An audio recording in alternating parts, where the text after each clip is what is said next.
And a good Monday, everybody. Welcome in Chase and Big Joe, 102.5 The Game. Hope you're having a great start to your day. He's Big Joe Dubin. I'm Chase McCabe. Dr. Cray Nick Frazier is back at the studio, and we are live today at Circus Sports in Kentucky at the Mint at Kentucky Downs. A few days off post-Christmas. Hope everyone had a wonderful Christmas holiday. What's up, JoJo? What's happening, man? It's one of the best sports weeks of the year. We got the bowl games. We got the NFL playoffs shaping up, and it's a lot of fun as we look forward to 2026. Can you believe it's 2026? What happened to 2023 and 24 and 22, man? It just flies the world by. kept spinning. And It does, right? You ever read that thing, what happens if the earth stopped spinning? What would happen? No. It's fantastic and bewildering. I mean, we all like fly off into space. Like everything ends if the world stops spinning. Well, right. So let's hope it never stops spinning. for people that are like, the world needs to slow down and stop spinning. No, maybe not. Lord knows. So no, it's it's hard to believe this year's over with, and we go into 26, and we'll talk about. I'm not a resolutions guy. I think it's all a bunch of garbage because we all like, January 1st, there's a new me. And then you get busy at work, like, well, I'm going to start at January the 4th, and you don't start. Right. I mean, just start now. Start today with your resolutions now. January. Just start now. Yeah. Don't wait 3 days because you're not going to do it. Anyway, we'll talk all that later on. But, again, it's a fun week. Great games this weekend in NFL. And the bowl games, nobody's paying attention to them. They're really good. They're really good because – the bowl games, these kids that are playing, they're playing for NIL and get recognized by Power 4 schools. So everybody's playing their tails off. And anyway, the bowl games are really good. We got one tomorrow, one on Wednesday. I love it. 615-737-1025 is our phone and text line, driven by WilsonCountyHyundai.com. Terry McCormick going to join us at 12:30. We talked some Titans with him as they come up short yesterday against the Saints.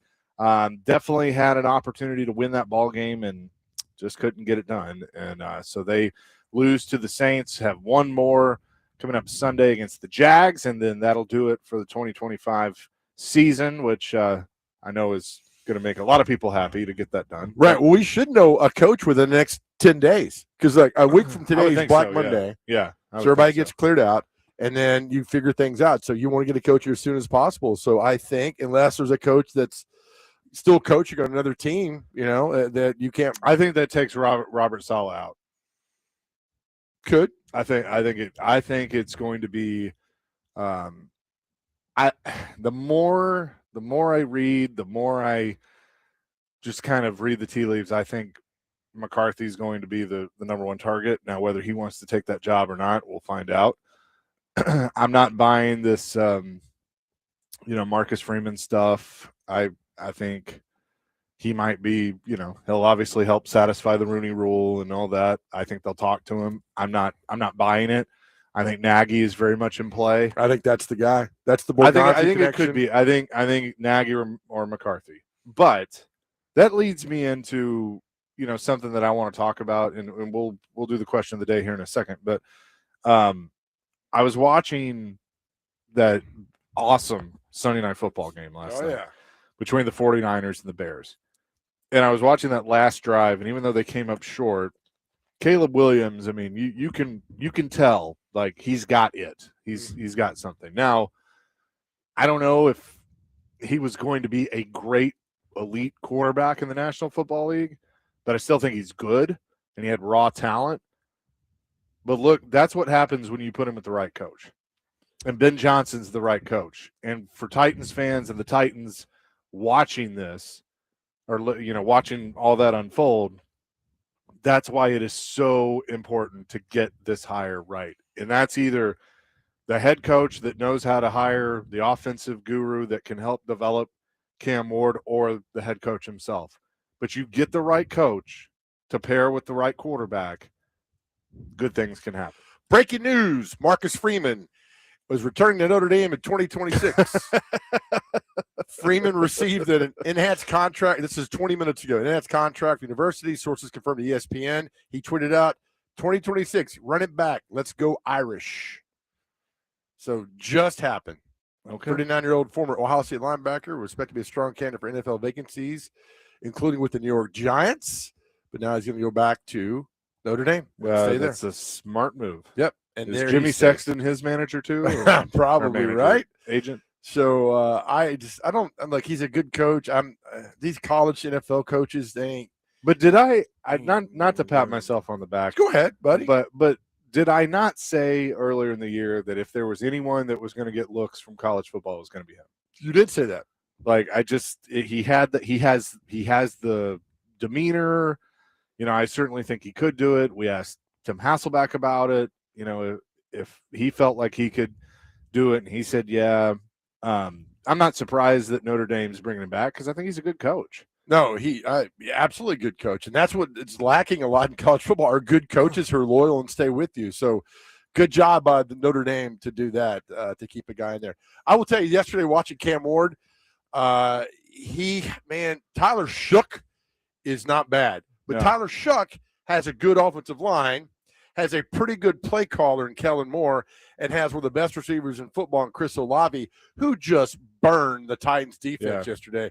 By the way, the Titans secondary, I don't say a player is – all right, they're in the NFL, so they got there. They're good to get there, right? Sure. But it's okay that if you're a bad NFL player. Right. And the Titans have some bad NFL players. That long touchdown where the guy fumbled in the end zone. Yeah.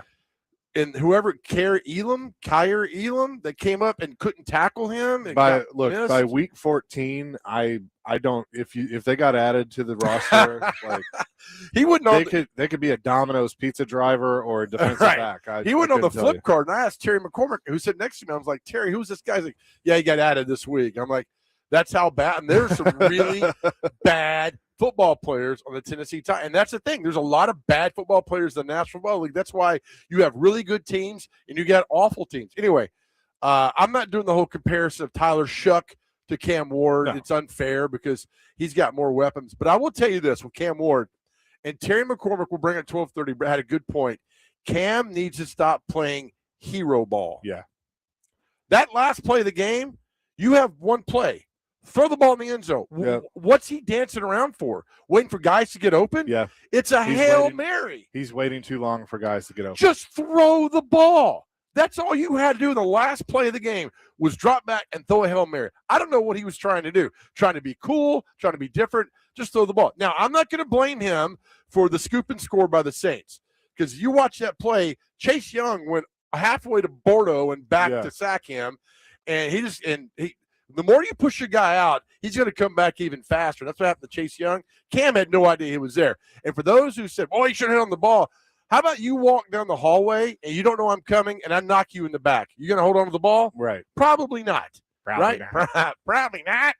And then so it happens. But Cam Ward, I know you're listening, buddy. You got to stop playing hero ball. Just run the plays that out there. If the receivers aren't open, throw it away. It's that simple. It really is. You talk to Elway and Montana and Marino and Manning and all those guys like, hey, if it's not there, throw the ball away. They'll tell you that's one of the first things. Throw the ball away. So stop playing hero ball.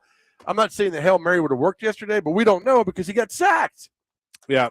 615-737-1025. We're going to get into a lot with the Titans, but what is our question of the day? Our question of the day, we have 3 days left at the end of the year. Today's the 29th, 30th, 31st.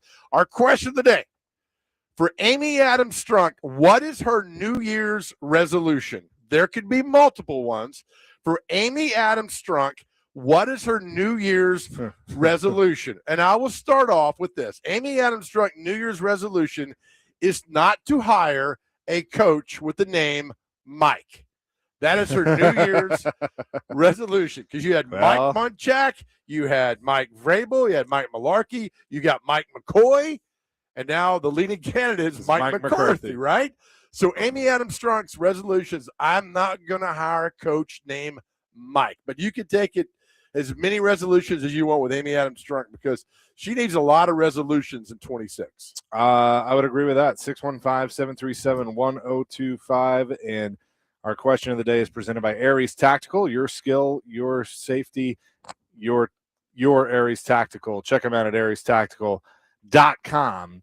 And a proud sponsor of our question of the day. So we'll take that and your calls and texts as well at 615-737-1025, which is driven by WilsonCountyHyundai.com. We're live today at Circus Sports here in Kentucky at the Mint at Kentucky Downs. So I want to know your thoughts, Joe, on you watch Caleb Williams. Now we can sit here and argue, okay, is Caleb Williams raw talent better than Cam Ward's? I would say yes. I would say it's fair to say yes. But you watch him last year compared to this year, the right system, the right coach with Ben Johnson. Is there a coach, and who is that coach that can do for Cam Ward what Ben Johnson has done for Caleb Williams? God, that's a great question. Or is there not an answer to that question? We'll discuss that and love your input as well. Coming up next, Chasing Big Joe on this Monday, 102.5 The Game.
Chasing Big Joe, 102.5 The Game, presented by the Omni Nashville Hotel on this Monday, live at Circus Sports up at the Mint at Kentucky Downs, 615-737-1025. Wait, was this song a slam at Chase and I there, Dr. Crane? I was more of Amy Adams drunk than you guys, but if you want to take it that way, that's fine. So she's the fool. Okay, all right. Thank you. She also hired a GM in Mike Borganzi, another Mike. Oh, my gosh. Oh, that's true. Yeah, our question today is Amy Adams Struck's New Year's resolutions. There's going to be more than one. I said that her resolution is stop hiring guys named Mike. I didn't even think about that, Dr. Crane. Thank you. Mike Borganzi, the GM, and you got Mike McCoy, you got Mike Malarkey, Mike Munchak, Mike Vrabel. Just no more guys named Mike. Watch her hire Mike McCarthy, which goes on with what happens over there, Baptist or whatever it's called now, St. Thomas Sports Park. Sorry, just reading some breaking news. Appreciate Wes in Clarksville. I had not seen this, but according to multiple reports, there was a fire at the home of NASCAR driver Denny Hamlin's parents in Gaston County, I guess in North Carolina. One dead, one hurt in that fire. Lord. NASCAR, it's been tough lately. So keep you updated on that. Was it Caleb Farley's parents in that same area? Maybe. When the house exploded, he lost his father or whatever it was? Yeah, the fire resulted in a complete loss of the home. It took around 2 hours to put out the fire due to lack of water in the area. They have not said that the home belongs to the parents of Denny Hamlin. Hamlin has not commented on the situation yet. So, awful. Well, we'll keep you posted on that. That's tough, man. Yep. No doubt. But again, I'm sorry. What were you saying? I just said our question of the day was Amy Adams Struck New Year's resolutions, 615-737-1025. There could be a bunch of them. Mine was like no more guys named Mike. I think. Look, we're gonna be funny with this, but the serious one should be stay the bleep out of the way. Oh, she can't do that. I saw, and I don't know how credible all this, but I saw a Twitter post over the weekend about that's the discussion in league circles is just how screwed up this franchise is because she's meddled. Yeah. And right. Other teams and other owners are kind of like, yeah, she clearly needs to stay in the background and let the people she hires do the job. Because look, eventually the other owners are going to notice when you keep firing coaches and general managers. Oh, I'm sure. I mean, and then you look at the success they've had at other places. I mean, it does not help her that Mike Vrabel is about to be the coach of the year and the number one seed in the AFC. Yeah, there he is. And he was in your building.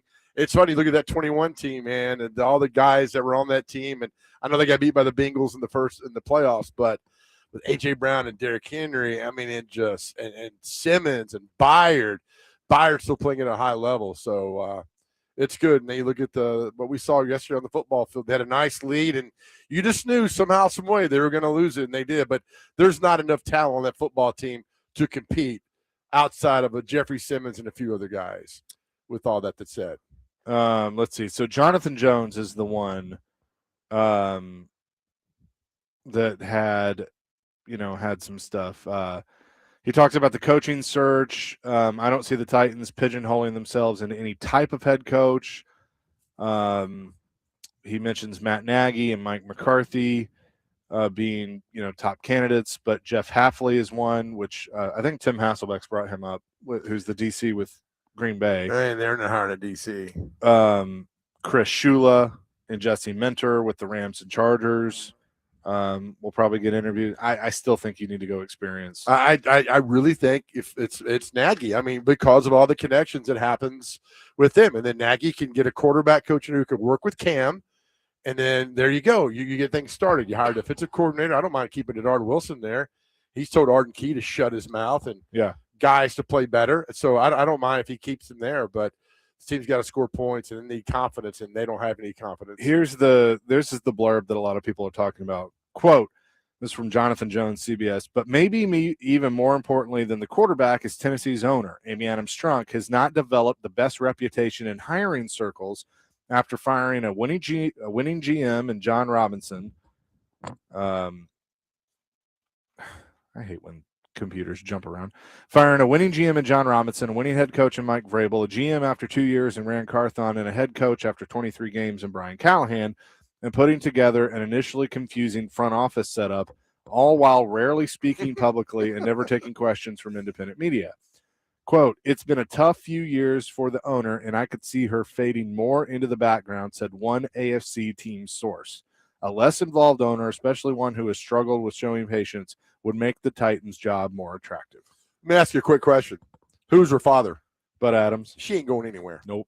Bud never went anywhere. And the more you talk to guys who played for Bud, we know a few pretty well, and just the absolute meddling and everything that happened from Bud to Tommy, now to Amy, and they don't know any better. And she's got people around her who tell her how great she is. That's a great decision, Amy. That's a great decision. And then so it doesn't work. That's why this whole bringing in Borgonzi, I don't know if it'll ever truly work, because I don't know if she'll ever truly relinquish everything to him and let him do his job. I just don't think it will. Do you think? All right. So I think Danny, call back, Dan.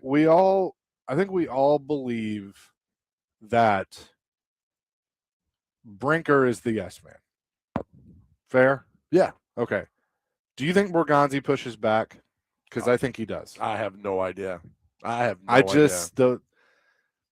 feel like he's probably closer to Vrabel in how, like, they're going to recognize chain of command a little bit, but they're also going to fight for what they believe is right. I don't know. And I think that got Vrabel fired. I think he likes his paycheck, and I think he likes but I don't know. I don't know him. Some people I don't are know the wired structure inside. I don't know. Some people are wired to be sheep, and some people are wired to be a wolf. True. And I think that Borgonzi, to me, is more of a wolf than a sheep. Okay. I think he knows where the line is, but I don't think he's going to sit there and just go, "Yes, Miss Amy. Okay, Miss Amy." I think he's going to go, "Well, I understand where you're coming from, but can I give you my alternative?" I don't know the owner that's more disliked around the league besides her than I'm sure there might be one or two. I mean, David Tepper shut his mouth at Carolina, and they're winning and games. they're starting to win. Yeah. And it looks really bad when Vrabel's doing his thing. And I know Derrick Henry was not coming back. I understand all that. It was good to let him go.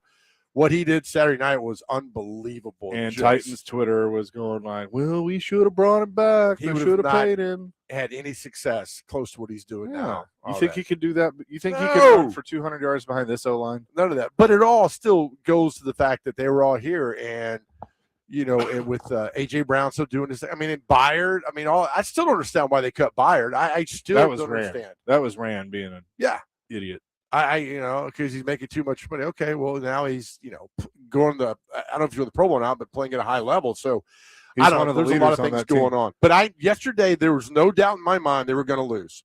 Never any moment was I thought they're going to win the game, and that's why it goes back, to developing Cam Ward. I just think now he's playing hero ball. He's out there, got receivers running left and right. Really don't know where to go. I mean, the pass he threw to Chig was good. Chig has done a great job. I mean, I would re-sign him coming back next year because he catches the ball. He catches the football down the field, and it's hard to cover him. So I would bring him back. The receivers will get better, and you add it. I mean, there's some foundational Chig. Yeah. There's some foundational pieces here going forward, but Cam's got to stop playing hero football. He's got to stop doing that. He holds the ball. I mean, somebody's got to work with, and I know this whole staff's gone. When they get back Sunday night, they're clearing their offices out on Monday. They're gone. So I don't blame Cam for what's going on right now, but there's some things that you probably learned in junior high as a quarterback that need to carry over now, and that's holding on to the football, getting rid of the football.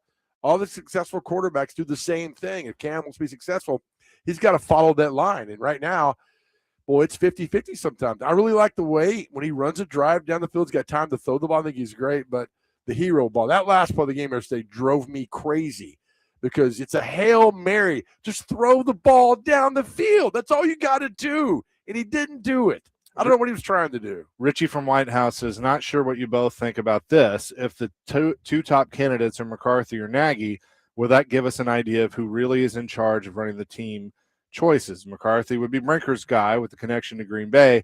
Nagy would be a Borgonzi guy with their connections to Kansas City. I do think it might, if Matt Nagy's the guy, then that is going to indicate to me that Borgonzi's voice has gotten louder?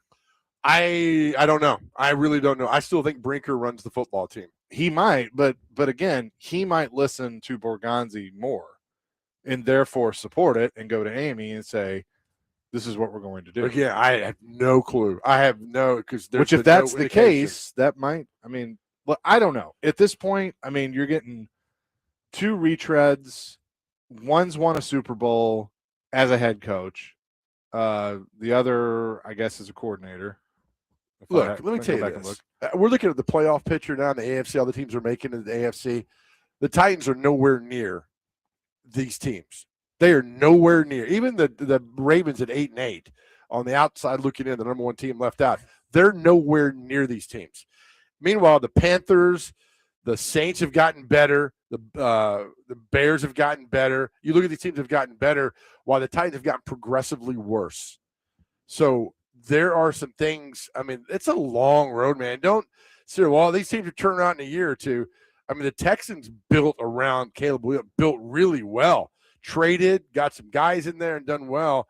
And the Titans, with everybody, with John Robinson gone and Rand gone, now Borgonzi here, and then players leave. Why play here? I know it's about the paycheck. I understand that. It's about money, all right? But at some point, you want to find guys who have pride, who want to play, who want to develop, who want to win.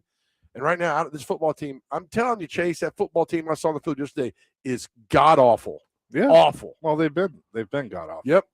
I mean, that's how they are. 615-737-1025. Coming up next, Terry McCormick, Titan Insider, going to join us. We'll get his thoughts on the game yesterday and things moving forward. One more, and then the offseason begins for the two-tone blue. Thank the good Lord. We're live today at Circa Sports in Kentucky. Chasing Big Joe, 102.5 The Game.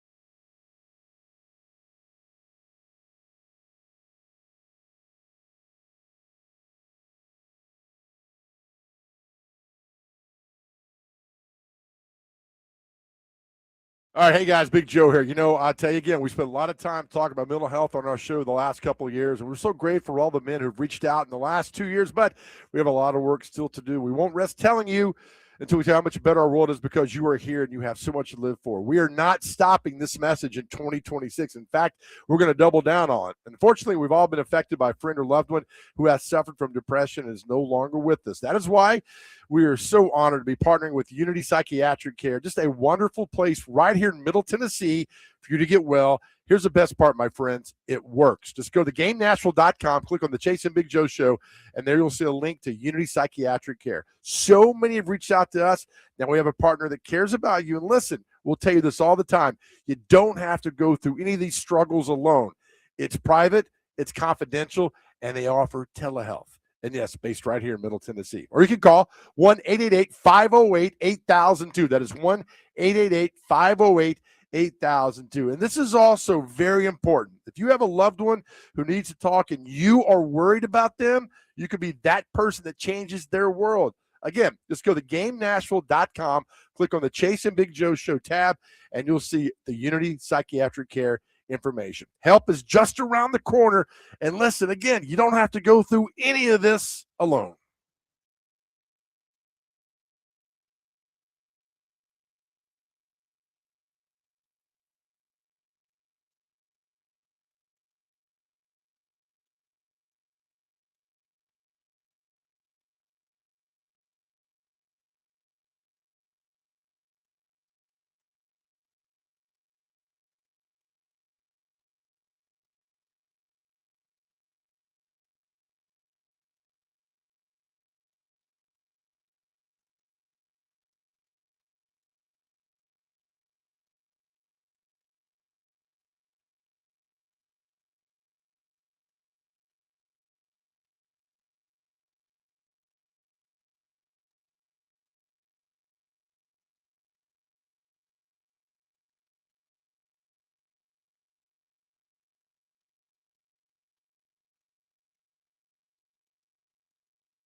Chase and Big Joe, 102.5 The Game on this Monday, live at Circus Sports, the Mint at Kentucky Downs. We say hello now to Terry McCormick, Titan Insider, as the Titans lose yesterday in a close game, but unable to get it done against the New Orleans Saints. Terry, what's up? How you doing?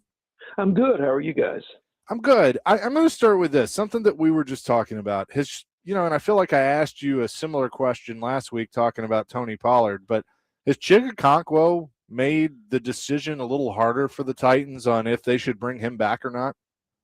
Yeah, I think so. I mean, I would bring him back because he's one of the few guys you have on the offense that actually has a matchup problem. I mean, when you look at him, he matches up well against safeties, against nickels, against linebackers. I think, now he's not the greatest blocker in the world, but, you've got other guys who can help fill that role. I certainly would entertain it because I think, you don't have a lot of matchup problems, and he is one. And to me, you look at the numbers, 74 targets, 54 catches, 558 yards, 2 touchdowns. I mean, that's probably where his numbers as a tight end should be. Now he's leading the team, as the leading receiver, which is obviously a problem. But, I mean, if that's going to be the production you get out of him every year, I mean, I'm kind of with you that I would look at bringing him back. Yeah, I mean, there's no guarantee you can go out in the draft and free agency and bring in similar or better production without paying more money. So I think you could probably re-sign Chig to a deal that's relatively friendly and just kind of go from there if he's willing to do it. Here's the other thing, too, that I just realized by looking at it, and I think this is very, very important. He's never missed a game. That's certainly something that has some value because, the level of attrition at the NFL level. And I think, Chigakonkwo is a guy that, he answers the bell when it's called.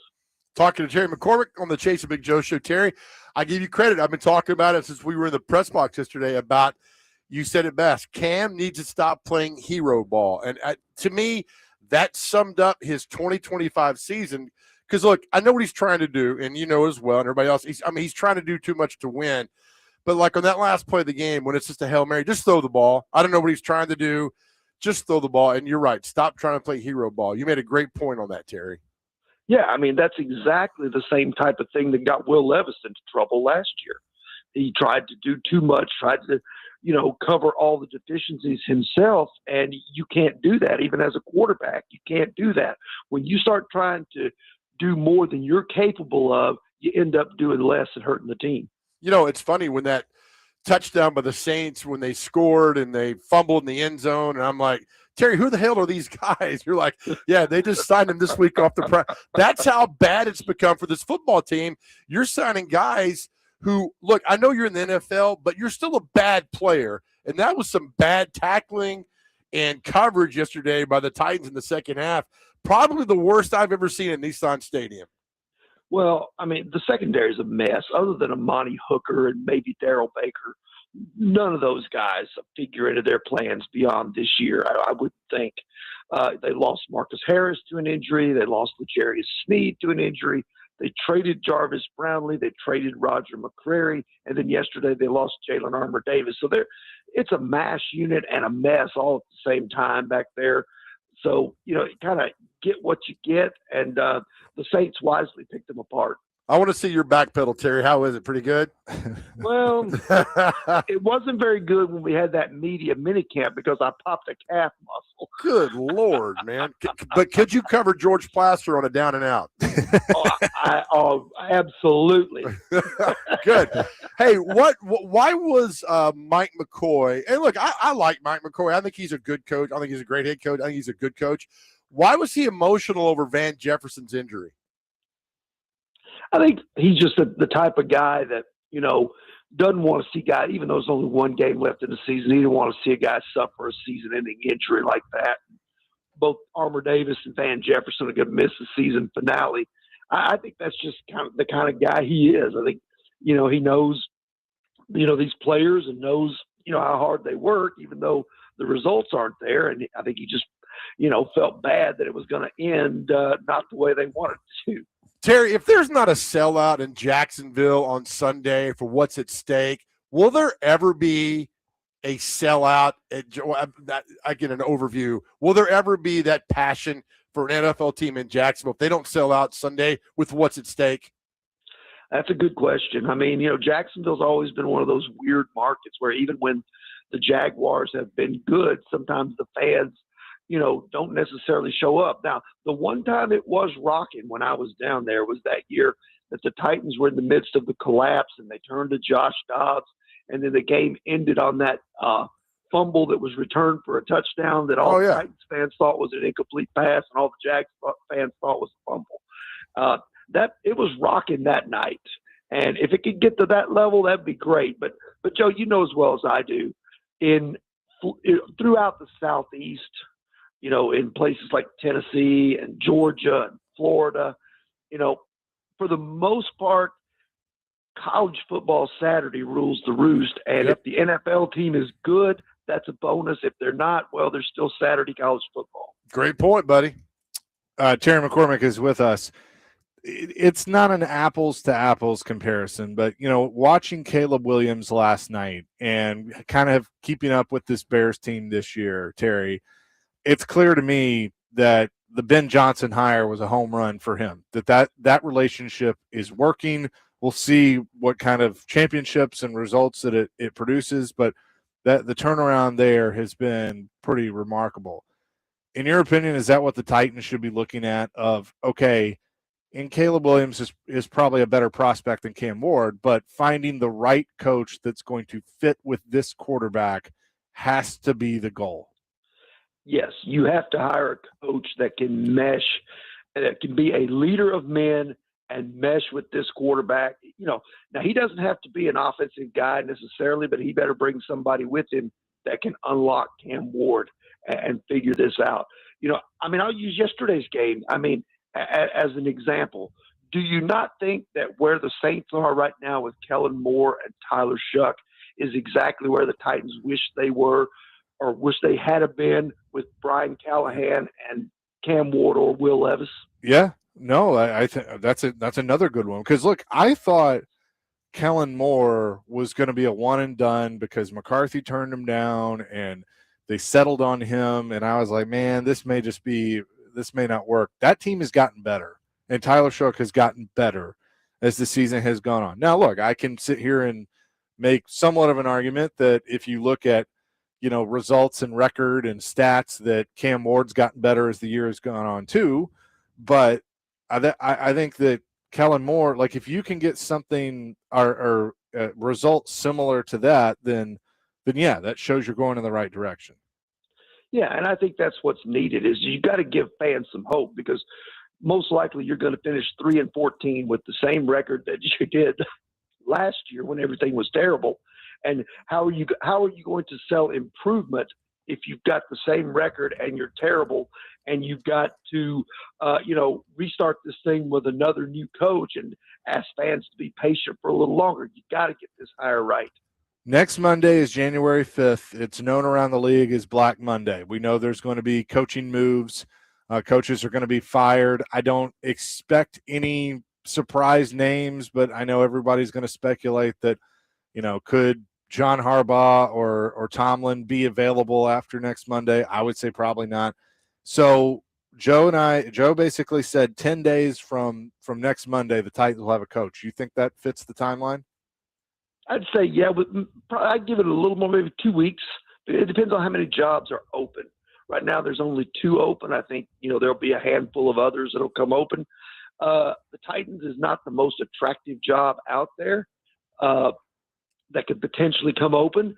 But as they say, it's one of 32, and, they'll be able to find somebody within a couple of weeks window because they need to have a coach and coordinators to start assembling a staff by the time they go to the Senior Bowl in late January. Terry, any scenario in the back of your mind, Mike McCoy gets this job if he promises to go out and find a new offensive coordinator?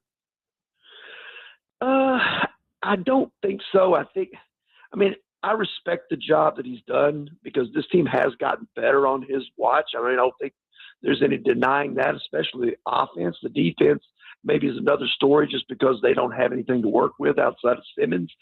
But I think it would be a very tough sell to a fan base when you're trying to sell tickets and go into a new stadium. It would be very hard to sell progress with the same guy who just led you to, help lead you to a 3-14 season. Right. So that's a no. All right, got that. Let me ask you this, and we'll let you go. You know people inside the building, people in the organization. Does the Mike Vrabel success just bug them, or is it like expected? Or what's the reaction when you look up and see Mike Vrabel might be coach of the year? He might have the number one team in the AFC going to the playoffs. What do you think the reaction is inside the Titans building? Because people are like, oh, they've moved on. There's no way in Hades they've moved on from Mike Vrabel. I think it depends on who you ask. If you ask, if you talk to the Chad Brinkers and the Mike Morganzis, they weren't here, obviously, for Vrabel's tenure. Brinker may have been briefly, for 1 year. I think, they probably regard it as it is what it is, and you got to figure out the situation. If you talk to ownership and the Adams family, I'm not trying to speak for them because they never seem to speak on their own anyway. But it's fixing their craw that Vrabel not only came here and put it on them, but the Patriots are headed to the playoffs and maybe with a top seed. And I guarantee you that some of the veterans in that locker room probably looking around going, what did we do? Yeah, right? Crazy, man. Very, very crazy for sure. Terry, appreciate it. Happy New Year, and we will talk to you soon. All right. Happy New Year, guys. And absolutely. Terry McCormick, Titan Insider, joining us here on the program.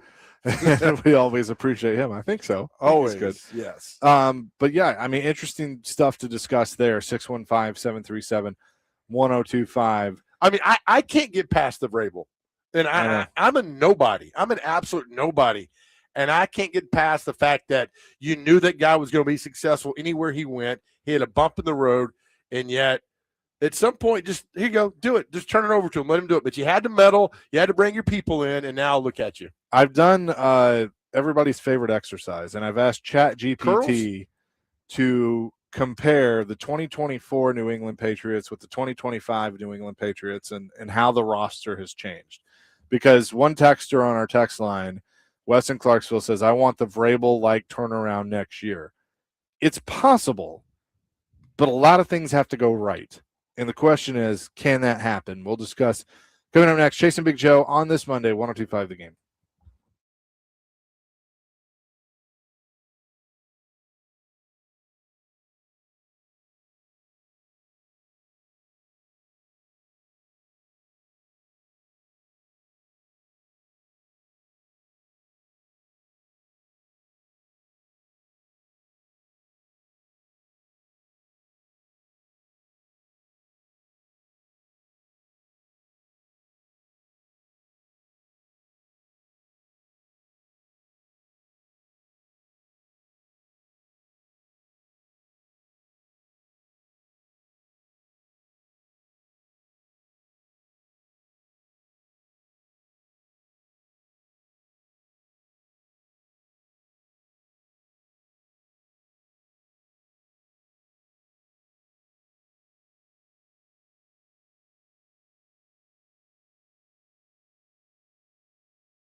but I also want you not to take this organization for granted.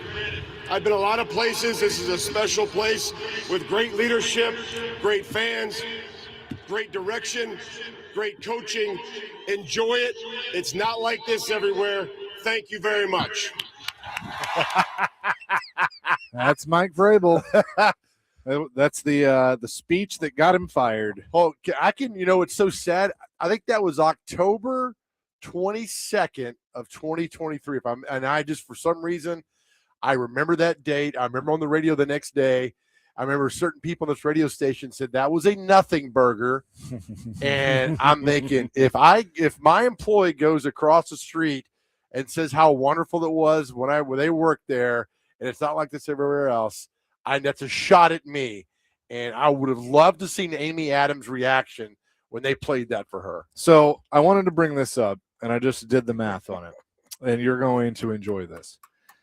The Tennessee Titans have had, since they have been the Tennessee Titans, have had, I got this right, 3 Mikes be the coach. Mike McCarthy, let's try this again. Mike Mularkey, Mike Vrabel, Mike McCoy. And Mike Munchak, 4. Oh, I forgot about Munchak. All right, hang on. That's why Amy Adams' resolution is stop hiring guys named Mike. Oh, I forgot about Munchak. That's our question of the day, 615-737-1025. Amy Adams struck resolutions going into 2026. No more Mikes. All right, hang on. Sorry. Hang on. Talk for a second. That's all right. Yeah, let us know Amy Adams struck resolutions. She can have multiple of them, but one is stop hiring guys named meddling is one, but stop hiring guys named Mike. And I'm wondering if she was at the game yesterday and saw her team, what was on that field in the second half yesterday is a direct result. I blame her. Nobody else. Go ahead. The Tennessee Titans under coaches named Mike are 98-90 all time. Well, as the Titans. I didn't go back to the Oilers, but as the Titans. 98-90? Yeah. Not bad. Yep. Who one guy? Munchak was 500. Munchak went 9-7, 6-10, 7-9. Okay. Mularkey won 2 games when he took over for Wisenhunt, and then 2 straight years of 9-7. Now, would you not take that now? I would take that. Heck now. yeah, you would. Vrabel went his first 2 years 9-7, then 11-5, 12-5, 7-10, 6-11, and then McCoy's 2-7. Go back to Vrabel again after the first 2 years. Yep. First 2 years were 9-7, 11-5, okay, 12-5. That was the COVID year. Yep, and then 7-10, 6-11. All right, okay, so COVID year was the third one. What was the third record? His first 2 seasons were 9-7. 2020 was 11-5. Okay, and then 21's. All right, so 22, they were 7-3 when they fired Robinson, or she fired John Robinson. Yeah, they had a winning record. God, she's just an absolute disaster. Good Lord. But 98-90. With coach's name Mike. Nice little project you did there, Chase. I like that. Dustin in Hopkinsville says, Amy's resolution, listen to 102.5 the game and do as we say. Could you imagine if she's, all right, Chase and Jerry, you're going to take over the team for a year. What would you, honestly, if you could take over the team for a year? First thing I do, I trade Jeffrey Simmons, and I get a king's ransom back from him. See, you and I'd be fighting. We'd already be fighting in the parking lot. I used to be on board with that, but I think he can be a building block with this team. And so not bad on a team that's 3-13. Oh, I mean, look, he's probably going to be an all-pro. He should be an all-pro. But I'm telling you, you trade him for Cat. We've talked about this before. I would trade him. I think he is the best defensive player in football, right? Yeah. But you're on a team that's 3-13, it's going nowhere, right? So why not trade him and get a minimum of 5 players back for him? A minimum. Or picks. 5. Maybe. Right now, let's see. Right now, the Titans are projected to have the 4th pick.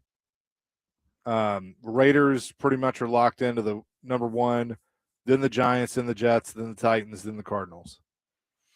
Okay. I mean, you got to get the pick correct. You got to get this number. If you're number 4, that guy's got to play every down in 2026. And you see what a pass rush could do. I mean, that Chase Young, he was a number 2 or 3 pick with the Commanders, who was terrible. But now, yesterday, he played like he was Reggie White. And you get a good pass rush. Javon in 99. I mean, Vanden Bosch and Hainsworth in 07 and 08. You see what it can do to your team. To me, that'd be the priority, big time. I mean, I knew you did a receiver, but a rookie receiver coming in the league does not usually set the league on fire. You know what would be the funniest thing ever if they did this? If Borgonzi called the Eagles and was like, "Hey, I'll give you a third for AJ Brown," because that he's causing trouble there. Now that Amy wouldn't do it, but it would be hilarious. I don't want that trouble back here. No, not at this point. But it would be the most Titans thing ever. If absolutely would. And so, yeah, I mean, I just think with that number 4 pick, keep it, and then find your pass rusher, find somebody to build around. But if you could get 5 picks in the top 100, 5 picks. Oh, that'd be. But again, I need to go back and look at the Patriots draft. So I asked ChatGPT the biggest differences, and the key additions were they signed Stephon Diggs, who especially in the second half has been pretty good. Harold Landry's been good for them. Yes. They brought in Milton Williams, a defensive tackle. They had depth pieces that they brought back, like Robert Spillane is one who, again, that's a Vrabel guy. They have Will Campbell. They drafted 4th overall. There's one guy that's God, I can't remember his name. He recovered. He had the big hit in the Sunday night game last week, and he had bounced around a little bit. And Vrabel had saw him and recognized this guy has a high motor, but he just needs motivating. And then Vrabel was able to bring him in and turn him to the next level and get him going. And that's the thing. Is I think Vrabel could develop overall. Again, Mike McCoy is a good coach, but he's not Vrabel. He's not that fiery personality. That fiery personality has always worked as a being your buddy doesn't work as a coach. No. Callahan being your buddy doesn't work. McCoy being your buddy doesn't work as a coach. I never wanted a coach to be my friend. I wanted him to be a coach. I wanted him to jump my ass all the time when I was doing things wrong. So I've told you this. The thing is, when a coach stops talking to you, and I've talked to Chris and Derek about this, that's when you worry. That when a coach stops climbing your bottom, that's when you worry. Oh God, something's going on. So I want to coach. That's why I've liked Robert Saleh. Come in here and just light these guys up, man. That's what they need. 615-737-1025. We're going to look at the NFL playoff scenarios overall because it's going to be a fun Week 18 in the National Football League. We got some college football playoff games midweek, and then basically the playoffs begin for some NFL teams in Week 18. We'll do that in hour number 2. Chase and Big Joe live at Circa Sports in Kentucky, 102.5 The Game.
Hour number 2, Chasing Big Joe, 102.5 The Game here on this Monday, live at Circus Sports in Kentucky at the Mint at Kentucky Downs. And they're replaying Sunday Night Football from last night between the Bears and the 49ers. A fantastic game. I mean, we've really seen some good games over the course of the last few weeks. The Bears with the pick 6 to get the scoring started 15 seconds into the game. Yeah, first play of the game. I didn't know that. I mean, there was a deflection, basically just the tip drill. The corner tips it to the linebacker, takes it to the house, which was just awesome. Look, the hook and ladder they ran last night, I thought that was going to win the game. I really did. Right? That play always works, man. It doesn't always score, but you get a lot of yards down the field. Yeah. I'm not a trick play guy because I've seen enough. I think they're overdone. When, like, there were some times this year when Middle Tennessee was driving down the field really well, and they would do a double reverse and lose 19 yards. I'm like, why are you running that play? Well, they're not expecting it. Okay, whatever. Don't run. So I'm not a trick play guy unless it's just out of the blue like that. If you got a nice drive that's going down the field, don't do that. And so, but yeah, that's a good game. This Bears team is fun to watch, man, because Caleb Williams got a hell of an arm. That defense is really, really good. And what else do they got? They got a great offensive line. Yep. I've enjoyed, our buddy Ryan Porth works in Chicago. His wife's a huge Bears fan, so he's kind of adopted them. He texted me last night after this game and basically said, I don't smoke, but I need a cigarette after that game. It was, and I was kind of in and out at times, and I felt like every time I went back in, they were tied. Well, I mean, they won. The Niners won 42-38. So yeah, you see a game like that, and again, Niners are dangerous. Yeah, I like I was a fan of the Miami Texas A&M game that was 10-7 or whatever it was, because that is just good football. I don't mind a 42-38 game because again, it's suspenseful, it's dramatic. It comes down to the last quarter or last minute of the game, so I like that. But again, my default, and this is sad on me, is I watched the Bears-Niners game last night thinking, all right, how far are the Titans away from this? Right. And you're like, holy cow, they're a long way from this. And there have been moments in this franchise where, like the 04 team, the 05 team wasn't good. 06 battled back. They were 8-8. 07 made the playoffs, got beat by the Chargers. 08 was good. So it takes a little process, but you build back. And they built back because they had a really good offensive and defensive line they came back with. So that's why I've always started with those things. And then they went to the bad part of 11, 12, 13, 14. But they got good again because what they do? They got Ben Jones, you got Taylor Lewan, you got Roger Saffold. You got some really good offensive linemen in here, and you've got some really good defensive linemen as well. So there's a blueprint for success. You just got to get the right guys in here to build upon. And for the Titans right now, it seems like it's a vast wasteland of like, where are we going to go? It's like watching Mad Max Fury Road, when you're just driving, like, where are we going? Where are we going? I mean, you got to have a plan at some point to do that. So who knows? But it all begins with a new head coach, which I think within 2 weeks from the day we'll have a new head coach here. I would agree. Here's the other thing about the 49ers. They've done all this without Brandon Ayuk, who's been out on the PUP list all year. Yeah, there's some weird. They don't like each other. Yeah, I mean, he's probably going to end up somewhere else. But Juwan Jennings has been a great piece for them. Still get mad when I see him. You know why? I know. He could have been a Titan. I mean, look, he's not a – should have been a Titan. He's not a number – should have been a Titan. Keep going, man. Should have learned to win and lose. But he said, go west, young man. And that's what he did. Yes. But, I mean, like, he's just over 600 yards receiving this year. Now, his – targets are down from last year, but 9 touchdowns. I mean, he's a red zone threat. Yeah, he was never going to be a number 1. He's a number 3 guy who loves to block, gets downfield, gets open, make things happen. Had the Niners won 2 years ago in the Super Bowl, he'd have been Super Bowl MVP. But they lost the game in overtime to the Chiefs. But the guy, that's another thing. I'm like, that guy should have been.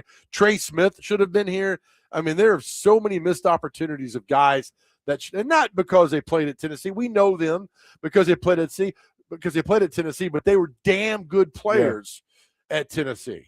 0862 on our text line, driven by WilsonCountyHoney.com, 615-737-1025. So, Joe, I have a question for you. Yes, sir. When the Titans get their new coach, how many years are you giving them to be halfway decent? I think 3 is the minimum now. Yep. 3. It used to be 5. I think 3.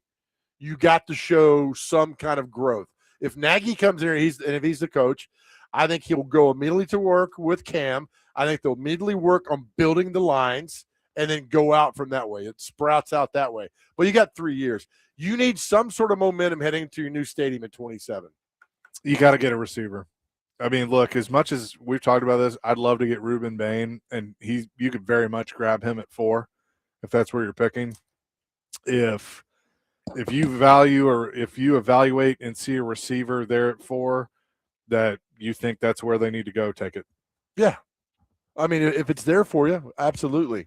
But a lot of times these receivers that come in that first year, man, unless they are just absolutely dynamic, yeah, they're for the most part average. And that's another thing that, in kind of looking at this class, you probably could move down from 4 and grab one at, 6, 7. I had to do it. 7, 8, 9, 10, somewhere in there. So in 2024, the draft, they had a receiver, Marvin Harrison Jr. went 4th to the Cardinals. How's he doing? In 24? Yeah, 2024. Marvin Harrison Jr. was the number 4th pick. So this is his second year. Yeah, that's second right. year. Okay. Yeah, I'm just going back guys in this draft. Malik Neighbors was to the Giants at 6. How's he doing? Well, he's been good. Okay. Romeo Dunze was 9th to the Bears. He's been decent. So they got a little piece for him there for Caleb Williams. Uh-huh. But these guys aren't setting the world on fire. Brian Thomas Jr. for the Jacksonville Jaguars from LSU. He's been solid. Yep. Yeah. All right. So there's some things. Xavier Worthy for Texas. For Kansas City. Out of Texas. I think he's going to get even better. And then the last pick in the first draft was second to last pick in the first draft, Ricky Pearsall. Yep. And so he's emerging. So these guys don't come in immediately are dominating number ones, but they're good pieces who work their way up. So I just think if they're picking that early, give me a pass rusher. Give me Ruben Bain if he's there from Miami. I would love to see him here.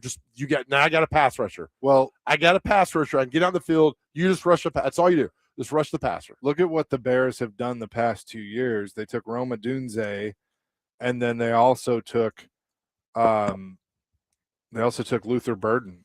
They did. And Luther Burden, I think, is going to develop into a solid receiver. Because they took playmakers, Chase. That's what they did. They took playmakers. And we talk all the time how you need playmakers to get things done. And I was last night, they showed a shot of Skoronski, Latham, and Cam Ward in the huddle together. I'm like, those are 3 number 1 picks in a row that they've had, right? Yeah. Have they set the world on fire? No. I mean, they're average right now players, and you're like, man, one of those guys needs to be a superstar. I know one thing. I want this, whoever the new coach is, hire an offensive line coach that I've never heard of. Right. That I like has no reputation. Like maybe he's been good, but you don't know about him, because if I hear another overhyped offensive line guru and how he's the savior of offensive line, I'm going to scream. Because clearly that didn't work out. You look at Jaden Higgins, number 2, won the second round to the Texans last year.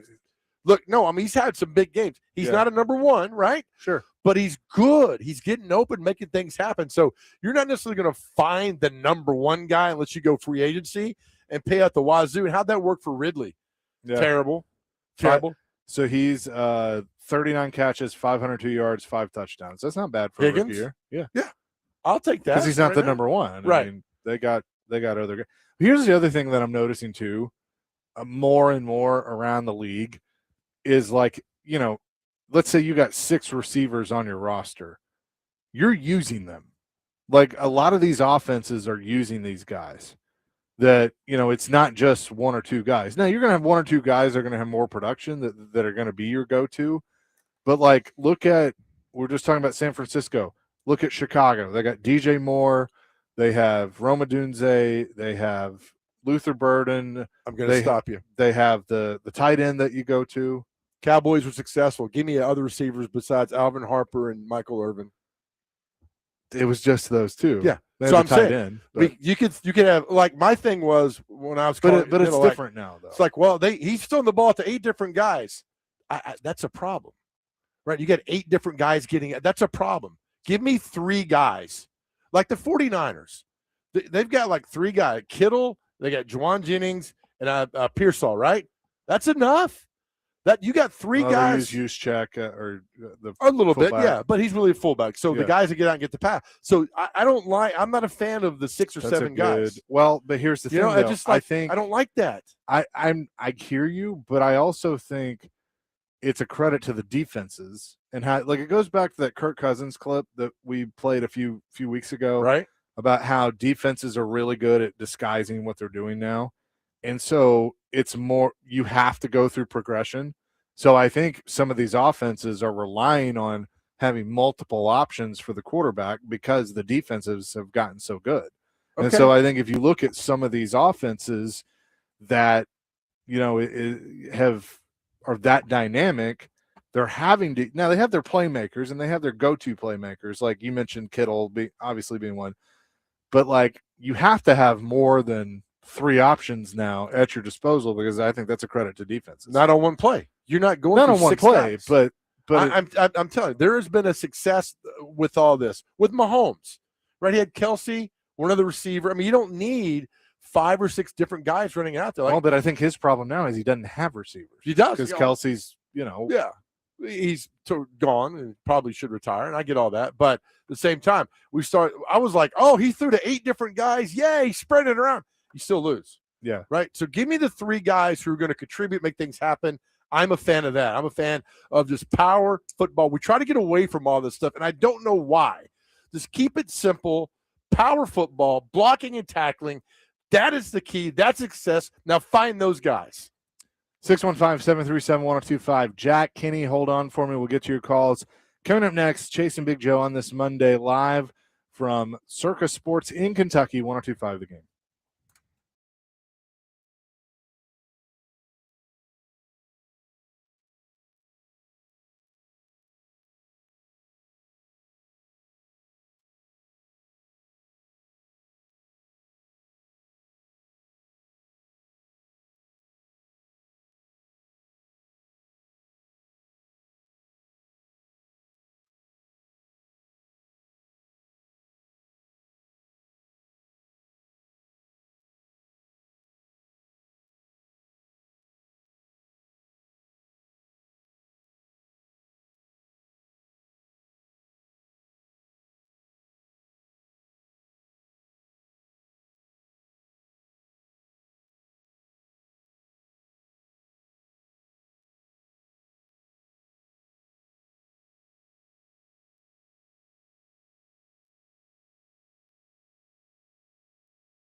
Chasing Big Joe, 102.5, the game on this Monday.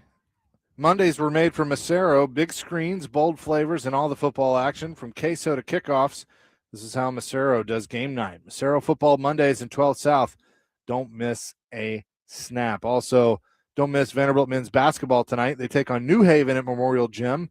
The final game before SEC schedule happens. It's 5 o'clock tip. I don't know if that's right. I love when you pause. I was like, well, because I read and I'm like, I don't think that's right. Yeah, hang on a second, because now I'm double. That's okay, buddy. Checking myself. What were you doing that? We get the pregame at 5:30, tip off at 6. All right, there you go, man. So that is right. Let's go to Kenny the mailman, and then I've looked up some stats, kind of on what we were just talking about of having multiple options. And Jack, call back too, please. Yeah, Jack. Yeah, please call back. Kenny, what's up? Hello, good friends. Hello, sir. What's up, man? Listen, you were talking earlier, and you haven't covered something that it was on a graphic that the Titans have done well this year, but you hadn't even taken 1 minute to mention it. Did y'all notice that in the broadcast? No, but I know you're going to tell us. No, I didn't see it. Yeah, they have now moved into 4th place of the longest streak of never winning back-to-back games, and we just have one more season to go. We can be number one. That's right. Y'all realize that? They haven't won back-to-back since, 22? Is that right? Right. And it's the 4th longest streak in the Super Bowl era. That's like from 1970 on. So well, what's number one? In our sites, and we can get it. Did they tell you what number one is? Yeah, they listed them. I didn't write them down. You can easily find them out, but we're less than a year of going number one. So, yes, let's go. Kenny just said, do your own work, Big Joe. I'm not your secretary. Now, it's funny that you mentioned that because I assigned both of y'all a homework assignment. Have y'all done it? Yes, we have. You watched Love You Bomb? Yep. What'd you think? I thought it was great, man. Well done. I like the Bradshaw stories. I like he wasn't bitter towards Bud, but he was bitter towards Bud. What about you, Chase? Have you seen it? No, I'm not going to lie to you, Kenny. I haven't done it yet. Chaser. You need to see this because it's a template of what's happening now. And Miss Amy is in it. And listen, she's making a bigger mistake than he did because she lived that. You should have learned from the experience of not letting your emotions take over on decisions. And she turned around and got mad at Brable over that Patriot thing. I'm convinced that's about 70% of it. Oh, easily.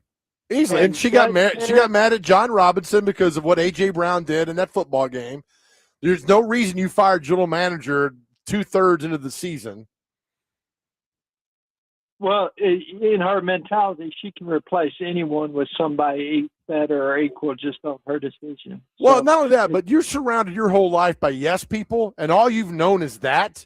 Then you're not getting outside your bubble. You're insulated. You're not. And people tell you, that's a great decision, Amy. That's a great decision. She doesn't live in Nashville. She doesn't hear this stuff. She doesn't want to hear this stuff. She doesn't hear the negativity. So as long as she still stays in Houston and medals, this franchise and team will never be anything beyond what it is right now. Yeah, if you like the Titans, you need to find this documentary and watch it because it's a template of how it's carried over. And it's sad because you should be able to learn, especially from experience. I try to learn just from reading and not having to go through the pain. But if you live the experience and then do it again, that's the height of ignorance. Hey, can I ask you a question? On Monday is trash pickup at my house, and so it's a small cul-de-sac, and so the trash can goes on a curve in the cul-de-sac. When the mailman comes and sees that the trash can isn't moved, the trash is still there, he avoids my mailbox. Well, Kenny the mailman turns the vehicle off and walks and puts it in the mailbox. Because you're the best. Because you're the best, Kenny. It pays off in December. So if you want to, take shortcuts and get people mad at you, you're just fighting yourself. So there you go. Y'all have a great day. All right, Thank you, thanks, Kenny. buddy. Kenny's Appreciate it. the absolute best. Oh, he's a legend. Employee of the month. Employee of the year. Let's go to Jack. Jack did call back. Jack, question of the day, answer for Amy. What you got? I've got it on good authority from unnamed sources that she's finally going to quit making management decisions from the book, What Would Bud Do, and throw it away. I wish this was true, but I know it's not. Well, you know, I grew up in the Houston area in the 60s and 70s, and I well remember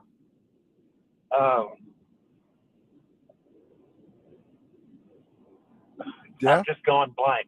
that's The coach okay. with the cowboy hat. Bum Phillips. Bum Tom Phillips. Phillips. I remember him, and I saw Earl Campbell's first professional game, Ooh. and they have always been half-assed. I mean, I wish I could think You're of a right. better That's way to fine. put it. But the thing you had to remember about Bud, and he and Mr. Hunt started the AFL. Right. Why he's not, in spite of himself, why he's not in the Pro Football Hall of Fame, I'll never know. But Bud always approached it that I started this and bought it for $50,000. Why would I spend a ton of money on it? I'm printing money as it is. Yeah. And so they were always, you know, just kind of behind the times. And the other thing you have to remember is they were also in the same state at the same time as the Landry Cowboys and America's team and the Dallas Cowboy cheerleaders. And there was nothing you could do where you wouldn't have wound up sloppy seconds behind all that. It's the truth. Yeah. You know, and the thing, and look, JR and Bobby lived in Dallas, not Houston, you know. So, You're right. They were always, you know, kind of, for years in Texas, you had the University of Texas and then A&M. And A&M was like this, just, you know, this second cousin you saw once in a blue moon. And for them to finally be beating Texas at their own game, you know, this is, you know, you live long enough, things change. Right. But she, a lot of her ways, believe me, she come by them honest. Yeah. 100%. Thanks for the call, Jack. Thank you. Appreciate it. Okay, buddy. Y'all have a good, or you have a good one. Y'all take care now. I mean, you know, Bum was there 75-80 when it was 55-35. He got fired, and then the next coaches went 8-23, 2-8, 8-22. Glanville was only 33-32. Pardee 43-31.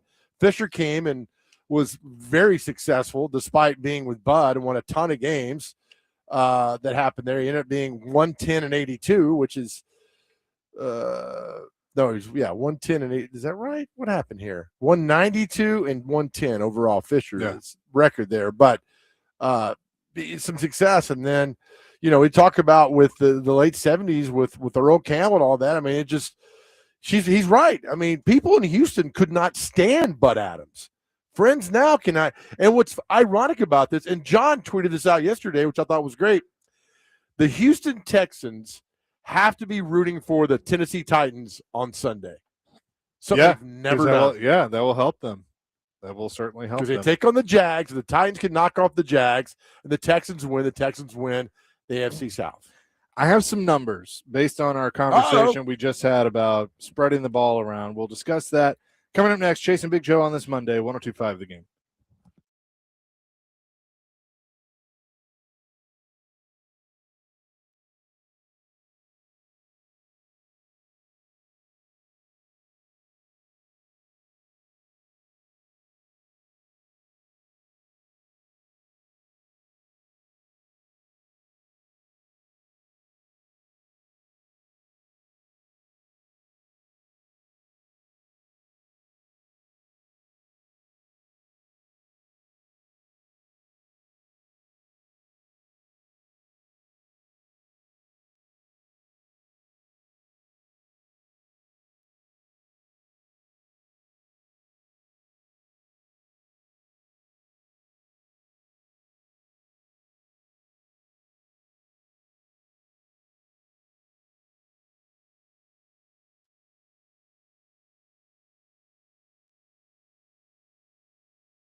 Chasing Big Joe, 102.5 The Game here on this Monday. Will Van Halen bringing us back? I know you got some numbers real quick, but I want to bring because you're my gambling my gambling guy. This is the largest total I've seen all year for the Rams Falcons tonight. The over is 49.5. Yeah. Or the I'd probably lean over. yeah. Usually it's like mid 30s, 40s, but 49.5 is one of the largest ones I've seen all year long. Tomorrow, 102.5 The Game is your home for the Liberty Mutual Music City Bowl. Big Joe and I are going to have a special pregame show starting at 3 o'clock. Kickoff will be at 4:30 between the Volunteers and the Illini, Fighting Illini of Illinois. And our Music City Bowl coverage is presented by Pickers Vodka and Beyond the Edge Sports Bar. So looking forward to that. You and I are going to have some fun down there. Dr. Crane's going to come hang out with us as well. So. We're Dr. Crane, Chase and I are working on making you the emu tomorrow. Yes. Because we're too big to get in the costume. Big by being overweight. So is that okay with you if you run around as a emu? I'll ride an emu. Look, really, it doesn't matter if you're okay with it. We're going to make you do it. You're getting paid. You're getting paid. All right. Hey, if I'm getting paid for it, I'm cool with it. We told Scott Ramsey, yes. Hey, Dr. Crane will do it. I'll be your halftime performance. I'll kick a 40-yard field goal. No, we want you to sing. Oh, no, you don't want that. Dr. Crane's like, you pay me, I'll do anything. Yeah, not anything. I mean, there's certain stipulations. If it comes to stuff on the corner, I'm not doing that. Let me ask you this. Would you ever sing the national anthem? 100%. 100%. Oh, my God. You don't even have to put a price tag on it. No, we're not. You're not getting paid for loving America, bro. Right. I'm telling you. Okay. But you would sing the anthem? 100%. Let me ask you, if I can get this set up at a Sounds game this year, would you do it? Yep, I can do that. Okay. I'm going to work on this. Nashville, I'm going to let them know. I don't know how this is going to go, but we have Dr. Crane sing the national anthem. I like this. Game. I can tell you this. It'll be better than Big Cat with Barstool. It'll be better than that. All right. So if this goes successful, which everything you do is pretty much successful, can we branch out? Maybe like a little bit, maybe an MTSU football game and on and on? Sure. I'm more than happy to spread the wonderful joy and pride of the United States of America. Now, would you sing it like Aretha Franklin did that one time? It took her 9 minutes, which was okay because that's Aretha Franklin. She's allowed to do that. Or do you stick within like the 2-minute range? I think the 2-minute range is respectable. Not a lot of people want to hear my pipes. They're not great. Will you? Who is it? Carl Douglas? Kung Fu Fighting? No, that was singing the national anthem and Carl Lewis. Carl Lewis. Yeah. And goes, uh-oh. He's the like, Rockets, red glare. It was so good. All right. Here's the numbers that I have. So I basically was saying to you that a lot of these offenses are spreading it around more. Right. And I pulled up some of all right. So number one, here are the Titans. The leading receiver for the Titans with 558 yards is Chigakonkwo. Who do you think is second? Pollard. Pollard has 189. Okay. I mean, that's got to be DK or Iron Manor. It's Iron Manor with 465 with 4 touchdowns. DK has 396 and 4 touchdowns. Gunnar Helm, 357, 2 touchdowns. Van Jefferson, 350, 1 touchdown. Calvin Ridley, 303. Tajay Spears, 255. Pollard at 189. And I forgot he was even on the team. Tyler Lockett had 70 before he was shipped out. He got what did he do go viral last week? He got punched by Cooper DeJean. Yeah. Or something. Got thrown down. I forgot he was still for the Raiders. I forgot he's still in the league. Scored a touchdown yesterday. Did he? He did. You're always there to bring us back up to life. Then Geno Smith got hurt and it all fell off. So Chig has how many yards? 558. So that's 30-something probably yards a game. That's terrible. But that's probably where his number would be, even if you had an elite receiver. God, this team's terrible. I mean, you just read those yards. That's just terrible. Okay, well, let me give you a good team. All right. Okay. San Francisco 49ers. All right.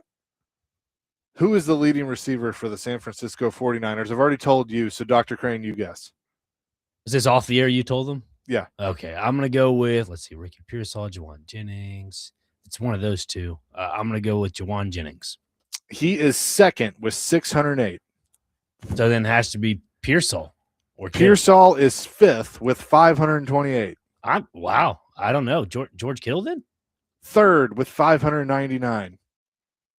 I don't like this game. I keep think, losing. Think about their offense. Christian McCaffrey out of the backfield? Christian McCaffrey, 890 yards receiving Check down city. with 1,179 yards rushing. So he is 110 yards away from having 1,000 yards receiving and 1,000 yards rushing, which is pretty incredible. But he's already got over 2,000 yards all-purpose scrimmage yards. So, all right. So there's the 49ers as an example. Do me a favor. Check out the Bengals. I'm curious where Jamar Chase is because he's an elite receiver. He's getting paid as an elite receiver. Burrow's missed a bunch of games this year. I want to see how his production kept going on because, when Flacco came in that one game, he threw what he called like 17 passes in one game. Yep. I mean, so when you got an elite dominating number one, he could do so much good for your offense. You still got to have a defense to stop people, but all right. Jamar Chase, 1,316 yards receiving, 7 touchdowns. T. Higgins, 779 yards, 10 touchdowns. Andre, how do you say his last name? Ugadula, the Giant. Oshive or something like that. Osavas. 425 yards. Chase Brown, 419 yards. Mike Gesicki, 294. Noah Fant, 283. I've never heard any of those guys. Tanner Hudson, 168.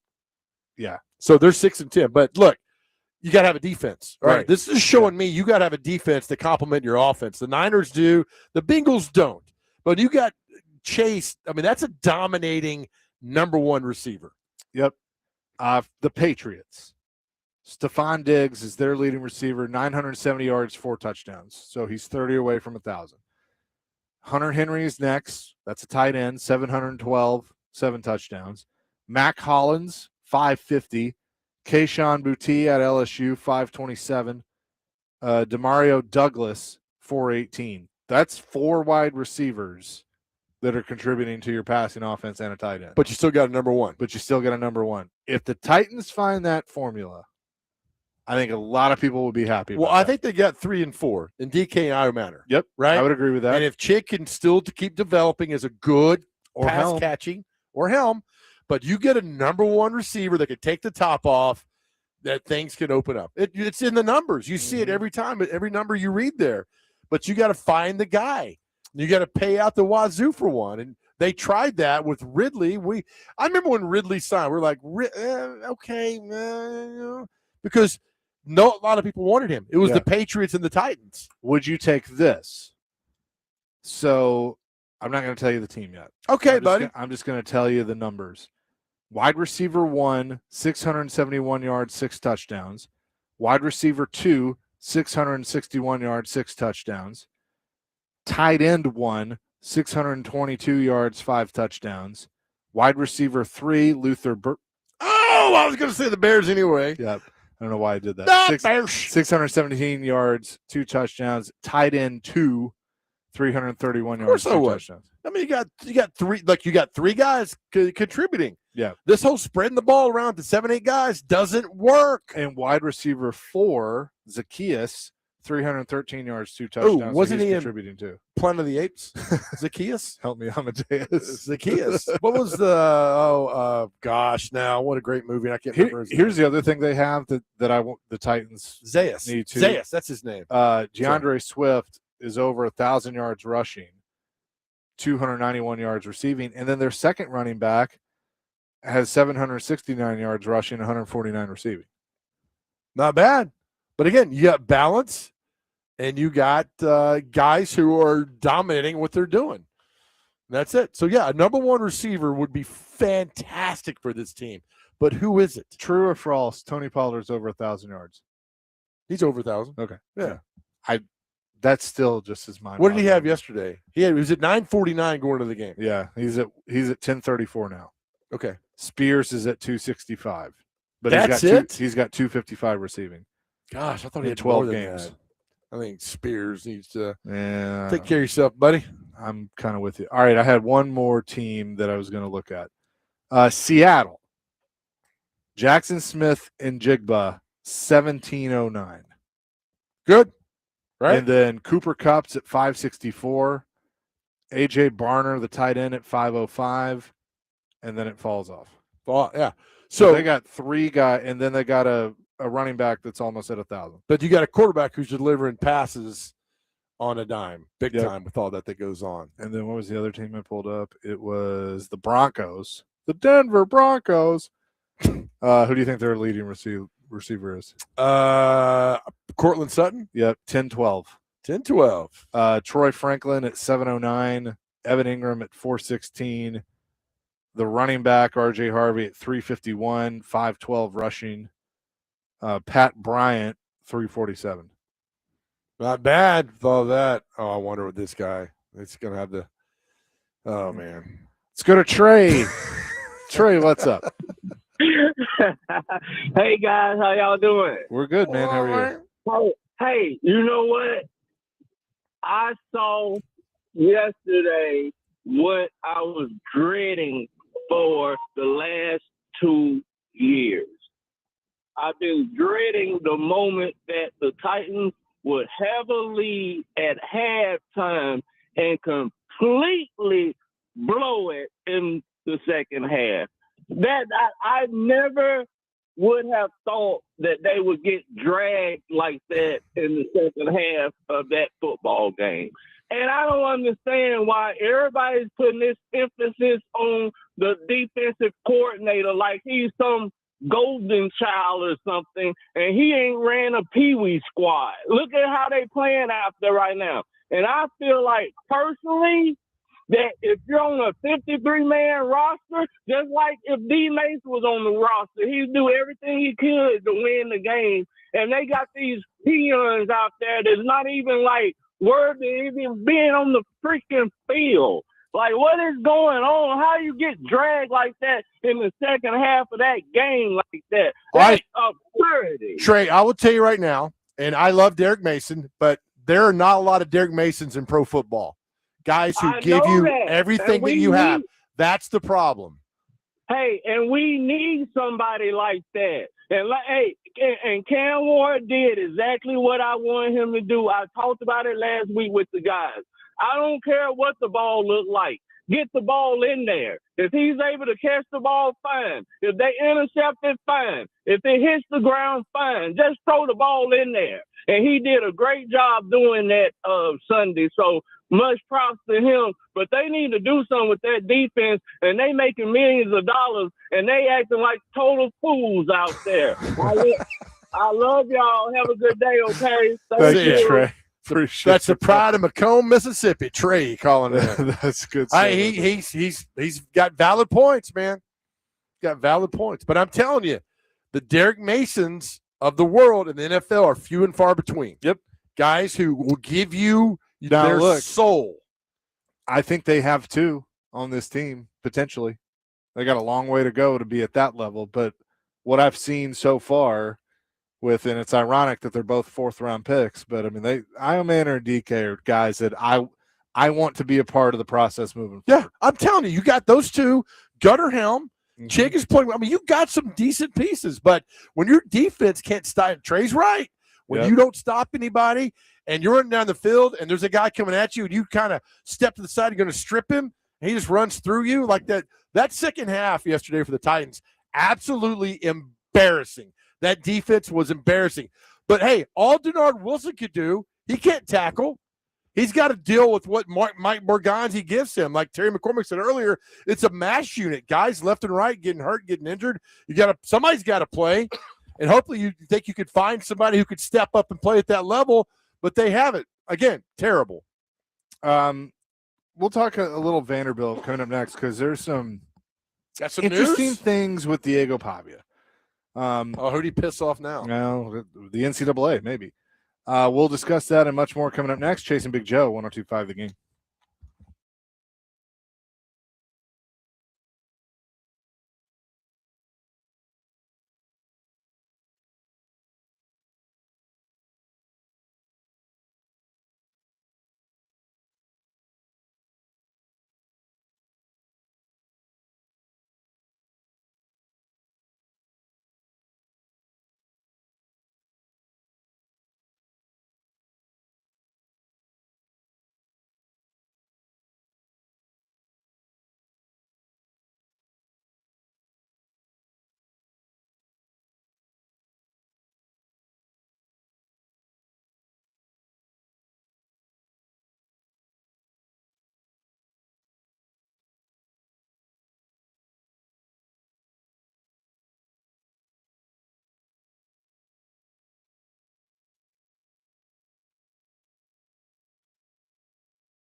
Chase and Big Joe 102.5 The Game on this Monday. The text line cracks me up sometimes. 8955 says Trey gets more airtime on this station than Corey Curtis. Well, Trey's got things to say, Yeah, man. we love Trey. Eric gets a lot of airtime too. He calls in. Eric, what's up? Hey guys, first of all, I hope you guys had a great Christmas and you have a happy New Year if I don't get to talk to you again. You too, Eric. Appreciate you. Hey guys, my thoughts on the game yesterday is this. I have to defend the defense a little bit. Guys, you got to remember, in the secondary, we especially have had so many injuries and have had to get guys off the street.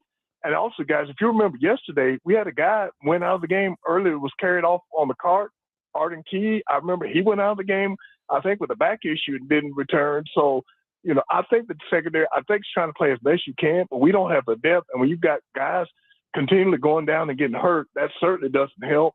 As far as the pass rush, Jeffrey Simmons played great yesterday, but he wasn't getting much help from other guys. And it's just tough when you're trying to play with, I guess, piecemeal defense, playing the best you can. It's kind of hard to continue to play well. We was playing well early, but also the fact that we weren't able to sustain drives later on the game, just putting a lot more pressure on the defense, especially all the injuries we have. So that doesn't help.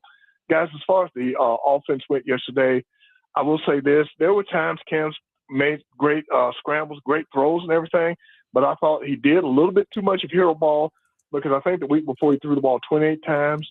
Yesterday he threw the ball 40 times, and I don't think you want him throwing that much.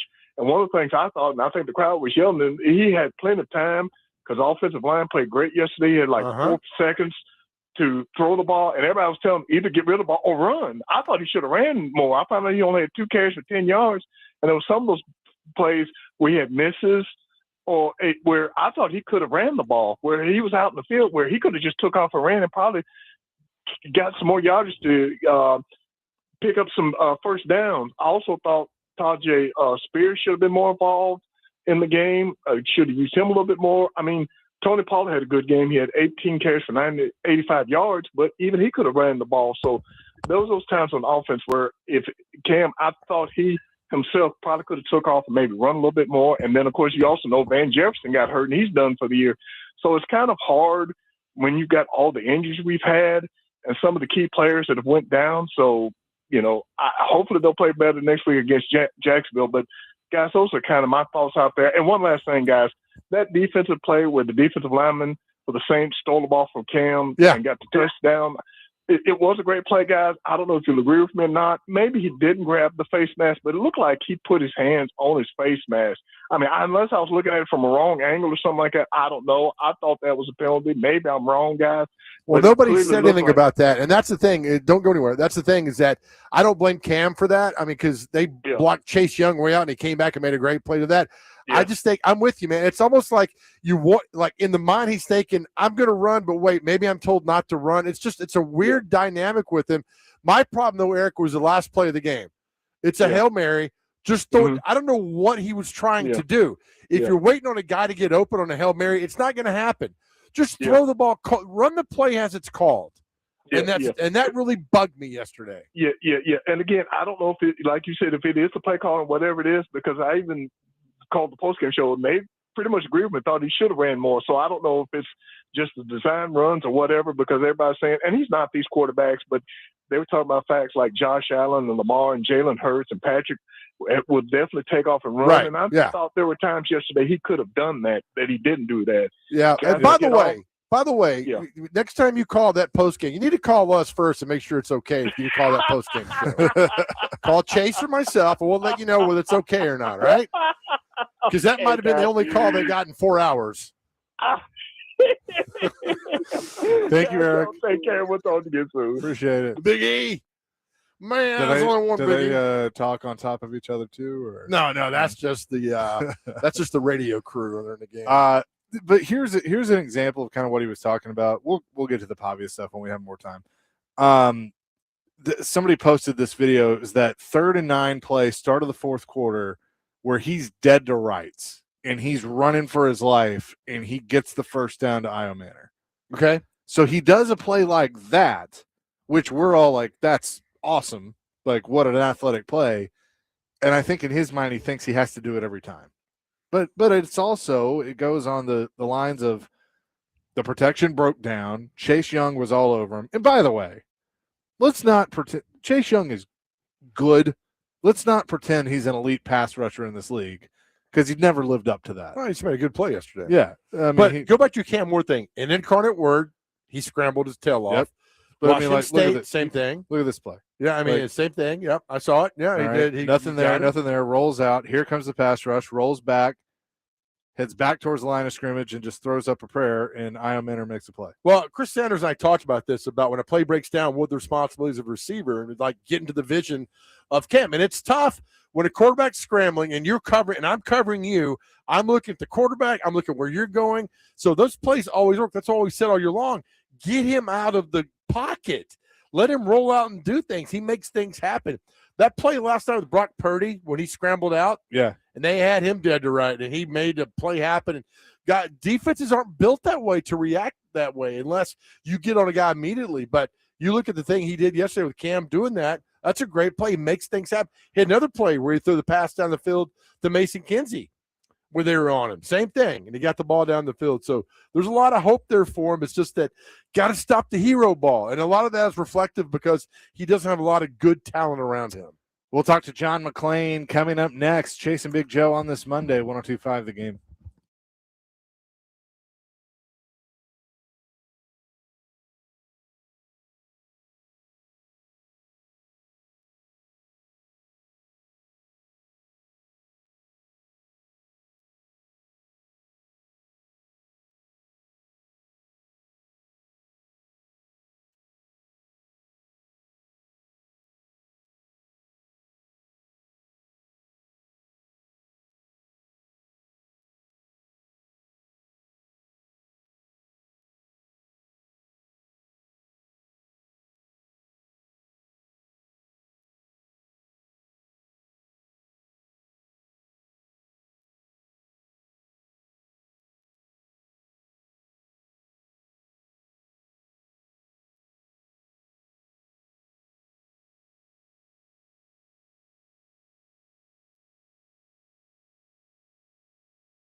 Hour number 3, Chasing Big Joe, 102.5 The Game here on this Monday. Hope you're having a great day so far.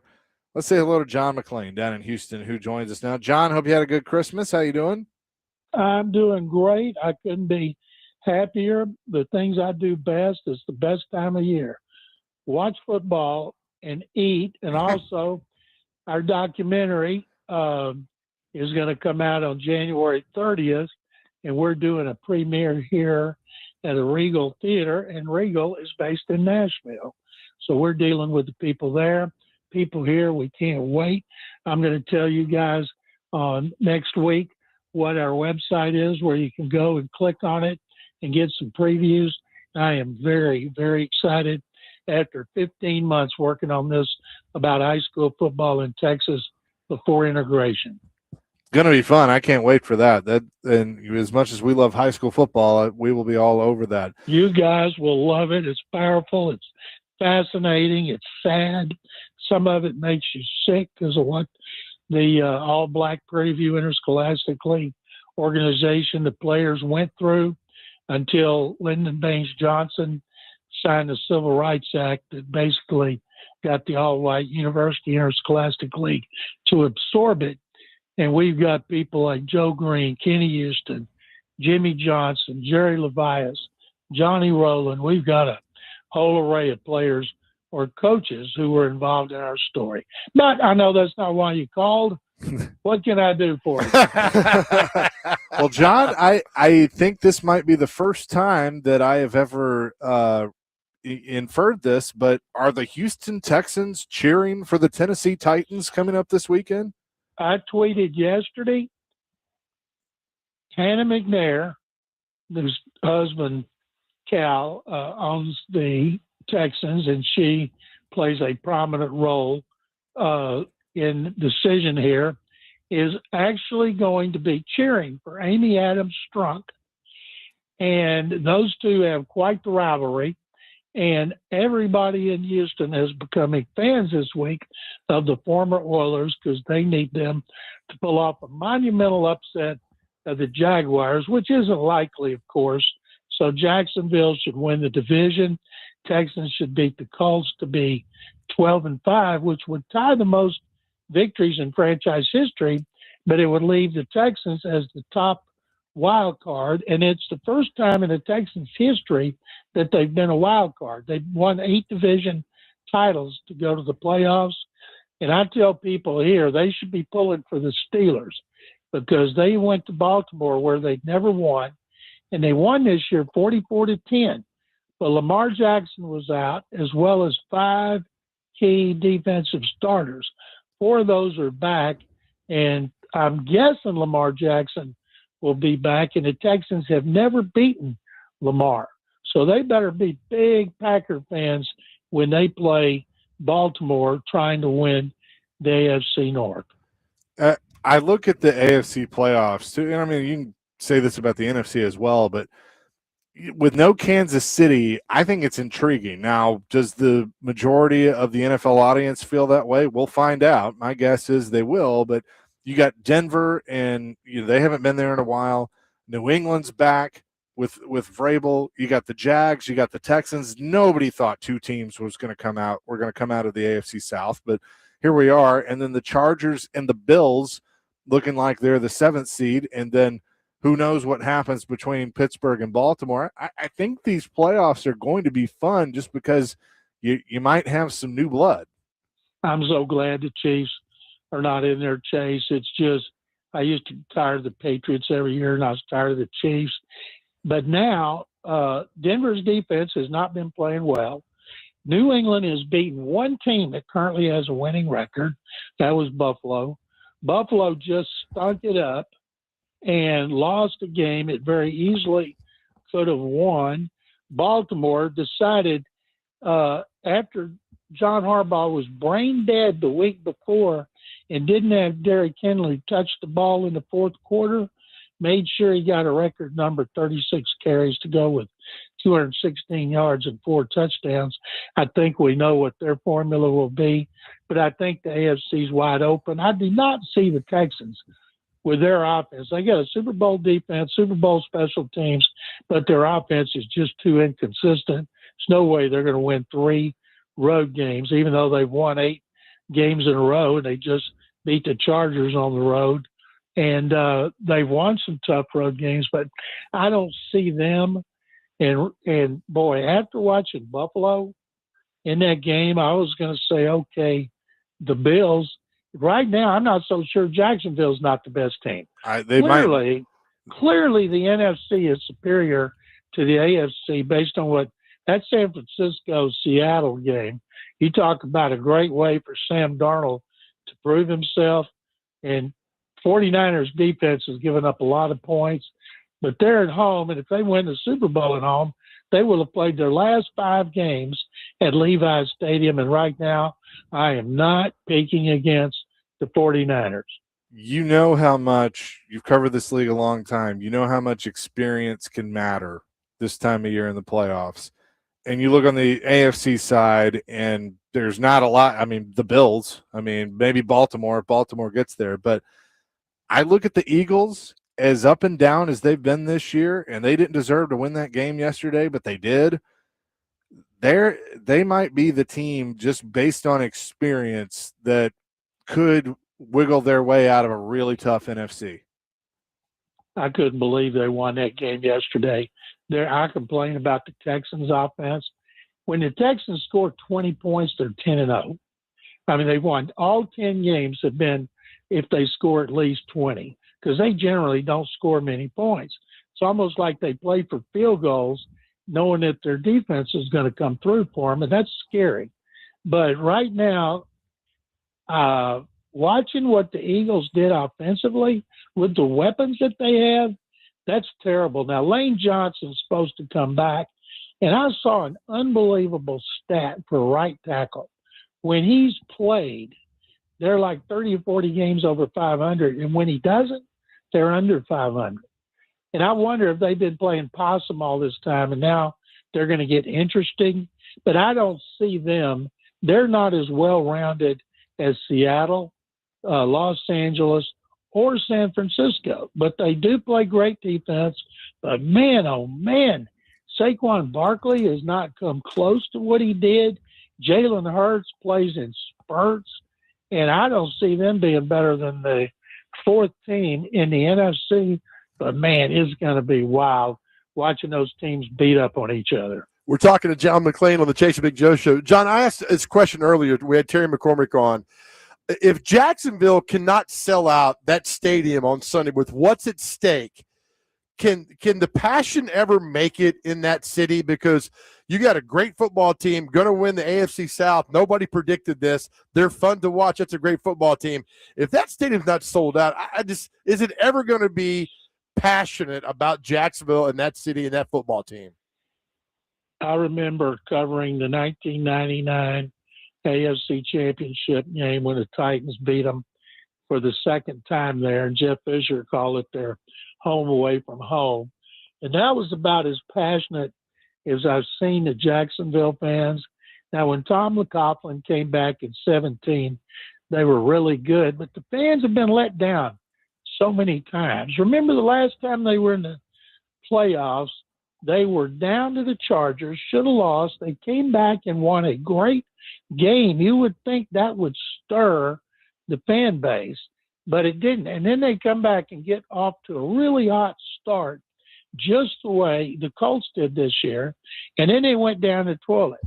And I can't imagine it being a division game to win a division and in which your team is playing great since they lost that unbelievable Texans comeback with Davis Mills at quarterback.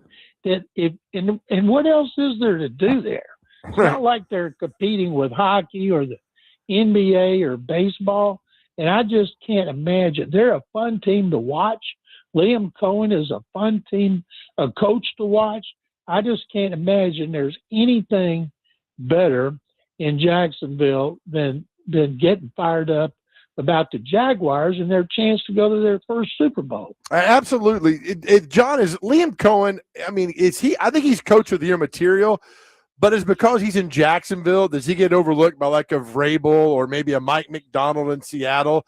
But I think he's legit has a chance to be coach of the year. There's a lot of candidates. I've never seen it this balanced. If I had to pick, I'd pick Kyle Shanahan. They were terrible last year. They had players they let go, retired, and they had to for cap purposes. Then they've lost their two best defensive players for the season, and they lost Purdy for like 6 games. And Shanahan has done a great job. Mike McDaniel's done a great job, but he won 10 games last year. And the Jaguars and the Bears, and the problem I have with the Patriots, yes, Vrabel's done a great job. They play the schedule that you're dealt, play the hands you're dealt, but they've only beaten one team with a winning record. So give me a team from the toughest division, the NFC West, and in the toughest conference, the NFC. But boy, Cohen, Johnson, Vrabel, Shanahan, and McDonald, and even D'Amico Ryans, he never gets any love because they've been in the playoffs every year. But they started 0-3.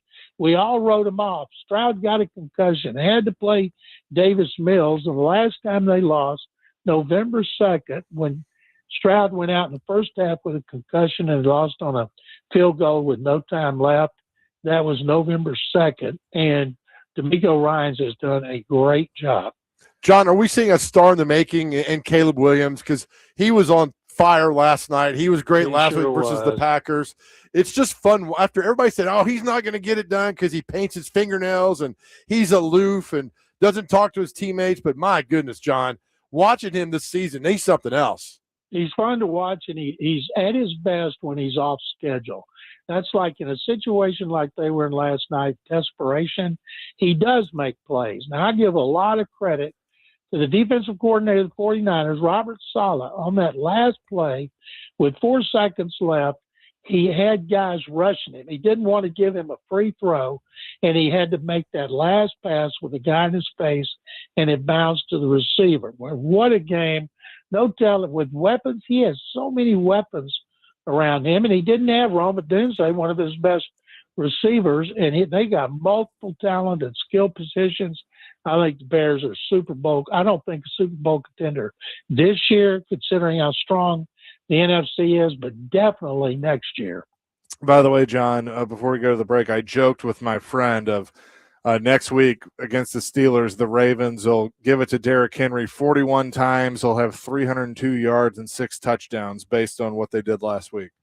Well, that's what they should do based on how they screwed it up the week before. How in the world do you not get Derrick Henry touching the ball in the fourth quarter, a big game with the playoffs on the line? I agree with you. We'll have more with John coming up next. Chasing Big Joe on this Monday, 102.5 The Game.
Chasing Big Joe, 102.5, the game on this Monday, continuing our conversation with John McClain down in Houston.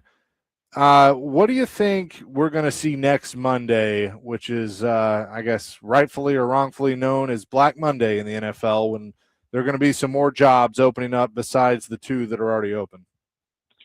They do call it Black Monday, but most of them get fired Sunday after the game. And so what I'm curious is Kevin Stefanski, 2-time coach of the year, who did not make the decision to sign Deshaun Watson to that $230 million contract. I tweeted during the Cleveland game, if that their Browns general manager, Andrew Berry, should get consideration for executive of the year for what he's done to help the Texans rebuild, and because of the Deshaun Watson trade, and it's a gift that keeps on giving.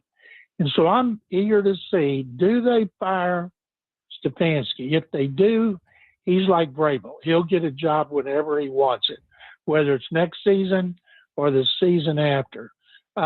There's a couple others. Jonathan Gannon, Arizona. Soon he's gone. Pete Carroll after one disastrous year and the worst case of tanking I've ever seen. I can't believe the NFL will let the Raiders get away with what they're doing. They ought to, even if they let them have the first overall pick, they can get Fernando Mendoza. They need to take another pick away from them, fine them.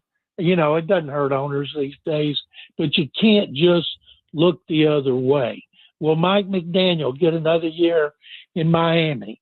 You know, they just beat Tampa with Quinn Ewers playing quarterback. So there's a lot that have done a really bad job, but then there's some that are borderline, and we're all wondering, will he keep the job?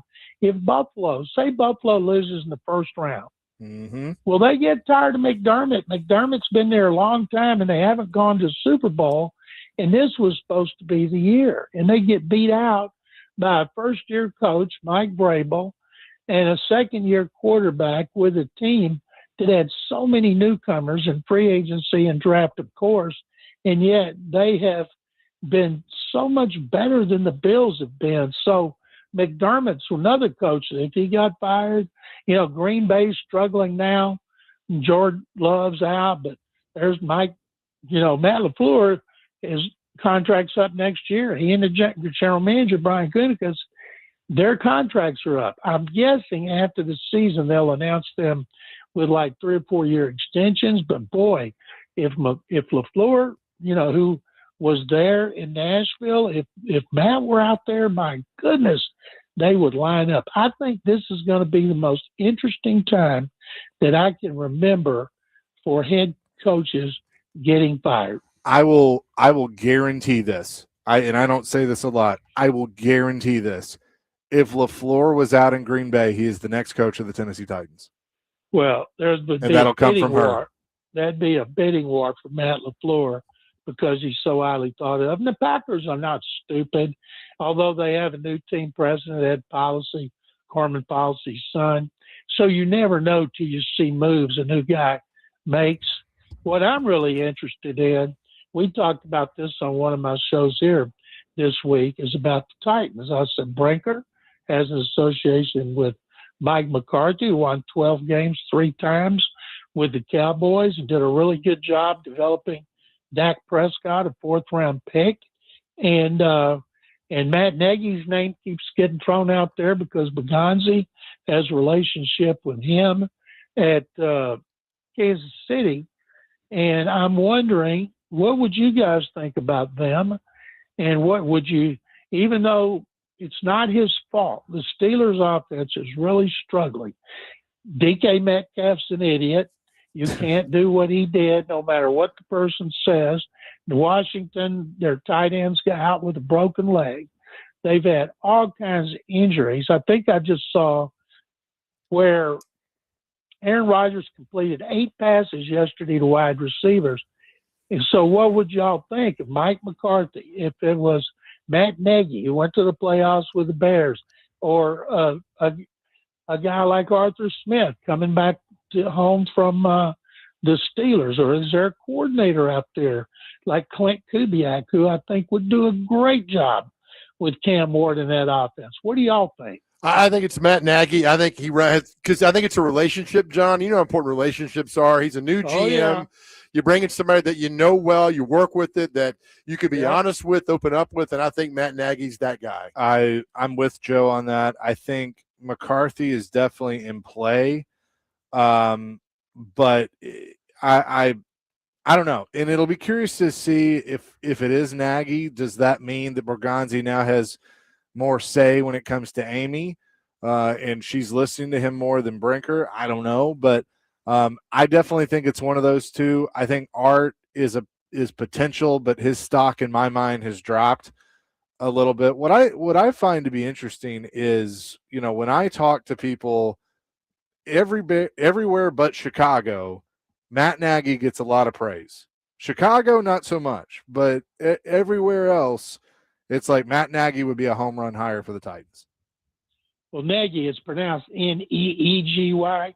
Nagy is, people forget how good of a job he did with Trubisky. And now he's back with Andy Reid, who's his mentor. And the thing is about Brinker and McGuire, they got to be on the same page. When they go to Amy, they say, okay, this is who we want to hire. And she'll sign off on it. What you don't want is one saying, well, I want Mike McCarthy. He's this, this, this. And the other one saying, I want Matt Nagy. He's this, this, this. They have to be on the same page. And if I'm them, I'm going with who the GM wants because he's a GM for a reason. Oh, absolutely. John McClain along with the Chase and Big Joe show. John, as we look back at the 25 season, what team disappointed you this year you thought could do so?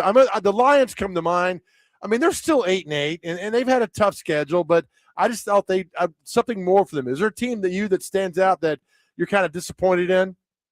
Joe, since the Lions and Bills were my Super Bowl picks and the Bills to win, and the Lions were 15-2 last year, and I thought, boy, they're going to be better. Hutchinson is coming back, and Aiden Hutchinson is a premier pass rusher, and then they fall back the way they have. I think I'd like to say it's the Cowboys, but I can't because I didn't have high expectations for them. But my Super Bowl pick isn't even making the playoffs, so I would have to say the Lions. I'm with you on that. I love your knowledge of the NFL and history and everything. And I think the most frustrating football team, if I'm a fan, John, the Minnesota Vikings throughout history. I mean, they go to the 4 Super Bowls. They've got the talent. They had Randy Moss. They had that team in '98 that almost went to the Super Bowl. They always seem to be there, but they're never there, if that makes sense. Well, that division last year was so tough. Now, they captured lightning in a bottle with Sam Darnold. And then they decided to go with J.J. McCarthy, and he has been injured too much. And everybody says Kevin O'Connell is a great coach, and I believe that he is. But, boy, if you let Darnold get away, Darnold becomes the first quarterback in history to win 12 games with 2 different teams in back-to-back years, and he's playing great. And if they win the last game on Saturday night, then they're going to have home field advantage, so we can see Sam Darnold in the Super Bowl. And I don't think we're going to be seeing McCarthy close to the Super Bowl anytime soon. So they deserve everything they've gotten. They had Daniel Jones, they had Sam Darnold, and they went with their number 1 pick who missed his first year with a knee injury. John, appreciate it as always. Have a happy new year, and we will talk to you next week. Chase and Joe, thank you guys very much as always, and Happy New Year to you and all your listeners. Absolutely. He's John McClain down in Houston, joins us every Monday at 2 o'clock. We'll come back with more live at Circus Sports in Kentucky. It's Chase and Big Joe presented by the Omni Nashville Hotel here on 102.5 The Game.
Chasing Big Joe, 102.5 The Game here on this Monday at Circa Sports in Kentucky.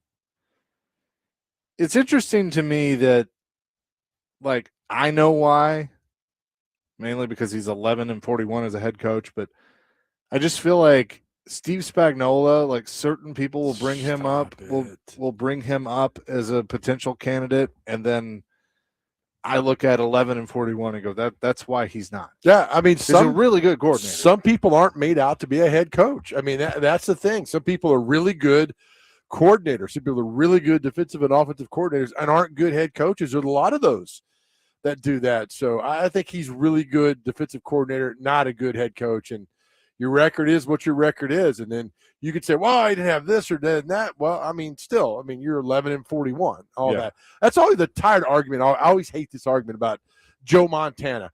Well, Joe Montana wouldn't be half as good if he didn't have Jerry Rice. Okay, well, but he did have Jerry Rice. Thank you. Right? So does Steve Young. Right. So it's not his fault that he had Jerry Rice so there on and on. Did Garcia have him for a minute? For a minute, yes. But I'm just saying great players in general that look up. I mean, my guy Marino had Duper and Clayton, never had a really strong, great receiver and didn't have a running game. So you can't blame the guys for that. But you look at your record. So Spagnuolo, 11-41, they just weren't very good. But just don't make this search complicated. Yeah. Don't make it. You know the candidates that are out there. Don't go coordinators again who've never called a play. We've seen this disaster. Don't do that. Find a head coach who's ran a franchise. You got Art Smith. You got Matt Nagy, or wherever John tried to tell us how you say it, Matt Nagy. And then you got I like Robert Saleh. Then Mike McCarthy's out there. I mean, these guys are good. They know the franchise. They know the league. I'm saying they're great head coaches, but they've been through the fire. So get those guys. Don't make it tough. They'll probably go out and hire Chris Shula because his granddad was Don Shula. Let's see. So this is what Steve Young had, or not Steve, Jerry Rice had. He mainly had Steve Young, and then the last 2 years with San Francisco, he had Steve Stenstrom for 3 games, Steve Young for 3 games, and Jeff Garcia for 10 games. And then in 99 or 2000, his final year in San Francisco, he had Jeff Garcia for all 16 games. Who's his quarterback with the Raiders? Was that Jeff George, maybe? So let's see, 2001, maybe, or Rich Gannon. It was Rich Gannon. Rich Gannon. Yep, he had Rich Gannon for 16 games in 2001.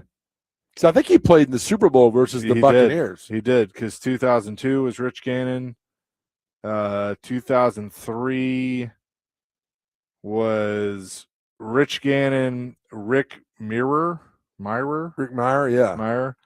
Marquise Tui Sisopo started. You can pronounce that, but you can't pronounce Rick Meyer. Good Lord. And then in 2004, as last year in Seattle, he is quarterback. He had 2. Who are they? One is a friend of the show, and one is your mortal enemy.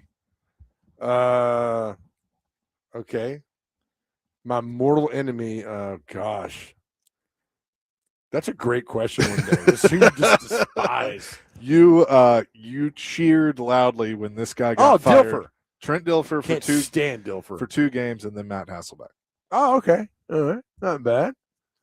That's a pretty impressive group. But I've got a problem with Seattle. I've told you this throughout the years. They claim Hall of Famers who only spent a small time. They claim them. They claim Warren Moon. Well, so does every other team. Not like this. I mean, it's like in their media, it's like prominent. They claim Jerry Rice. So Moon, Rice. They claim Franco Harris, which drove me batty. Yeah. He spent 1 year there. And then John Randall. They claim him as a Hall of Famer. Like I mean, the Titans Oilers claim Andre Johnson and shouldn't. It's where you had the majority of your success. Right, but if you go to the Pro Football Hall of Fame website, it lists every team they played for. That's fine. But just don't, the Oilers should not make it over the top that Andre Johnson's. When I think of Andre Johnson, I don't think of the Tennessee Titans. I think of a dude who quit halfway through the 2016 season, right? And that's the same with Kevin Mawai. And though he spent 4 seasons here, to me, Mawai, Seahawks, Jets, Titans, I still think of him as a Jet. The trade his best and most success was there. But Seattle's got to stop that, man. We talked to Tim House about it, and I'll have Tim call up there and make a few changes to that, to what they talk about for all their Hall of Famers up there. I'm sure that they'll listen, right? All right. So now I'm curious to something. The Tennessee Titans. Like Bruce Matthews is probably the last Hall of Fame guy. These are the Hall of Famers listed for the Tennessee Titans. Oh boy. There are 5. Okay. There are only 5. All right. Bruce Matthews, class of 2000. Actually, that's not true because isn't Munchak in? Yeah. What list is this? Is this your Temu list? No, this is. Oh, I guess this is just saying Titans. This isn't saying Oilers.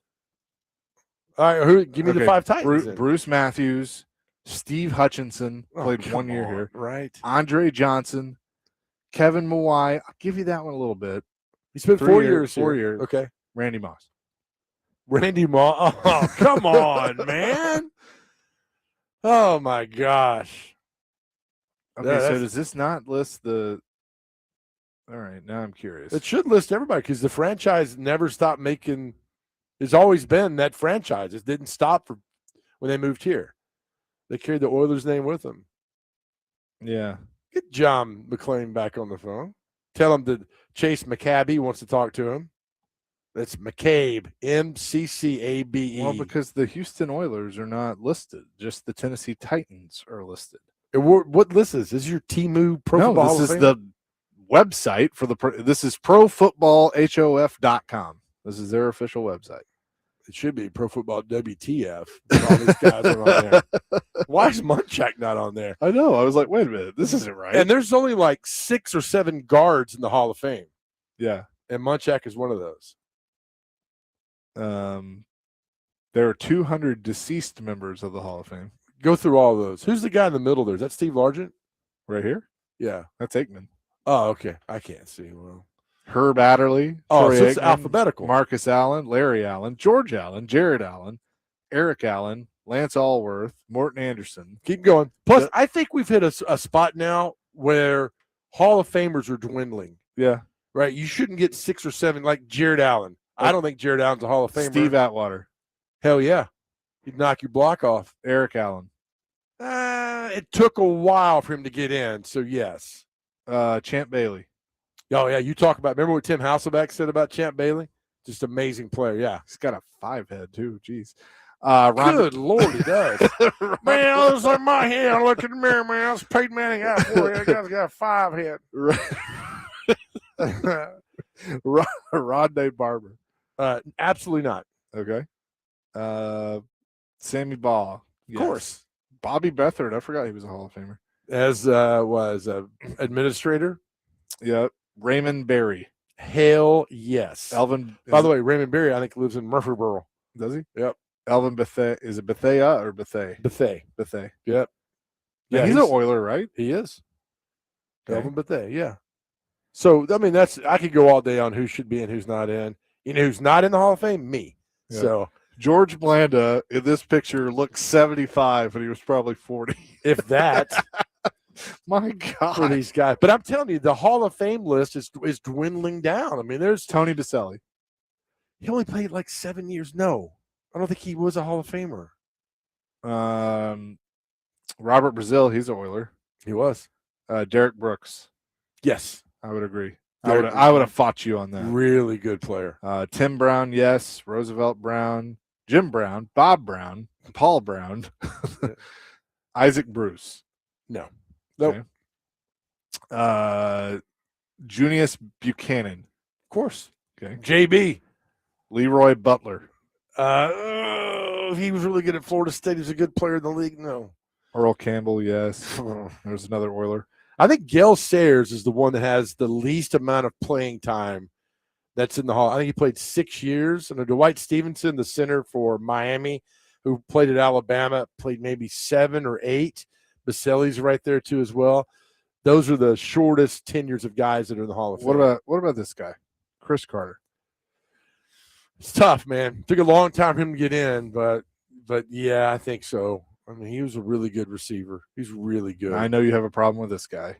I can't see. Bill Cowher. Bill Cowher should not be in the Hall of Fame. What about Don Coryell? Yes. Okay.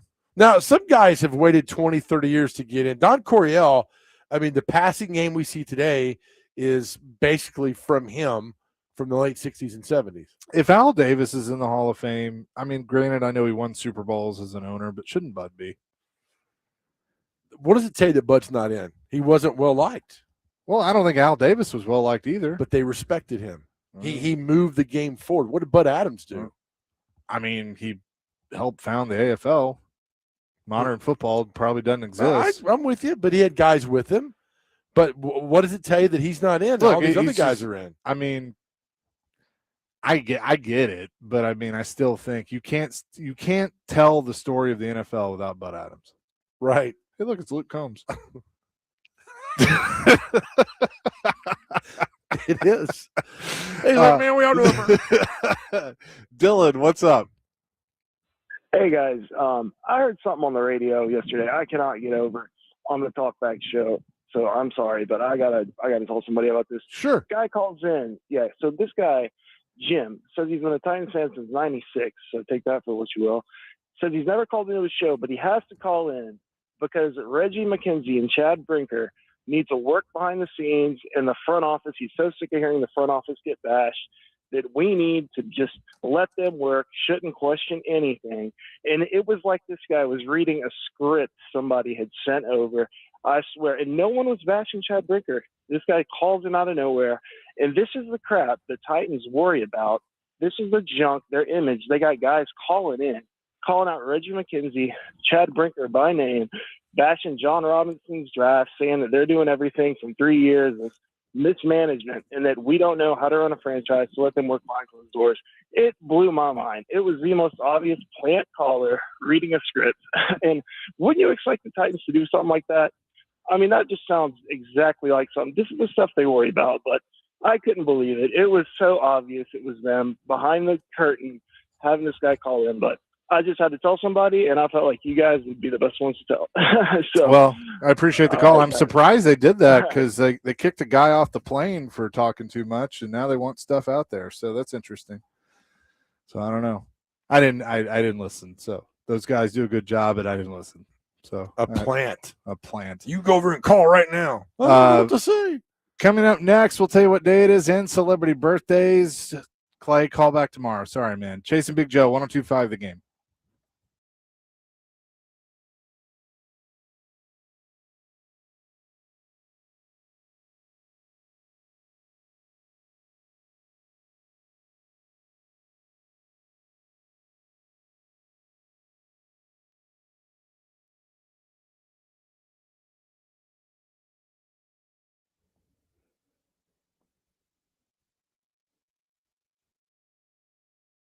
Oh, hey, Big Joe here again. Listen, guys. Sorry, Big about Joe. That. Yeah, hey man, how you doing, Chase? What are you doing today?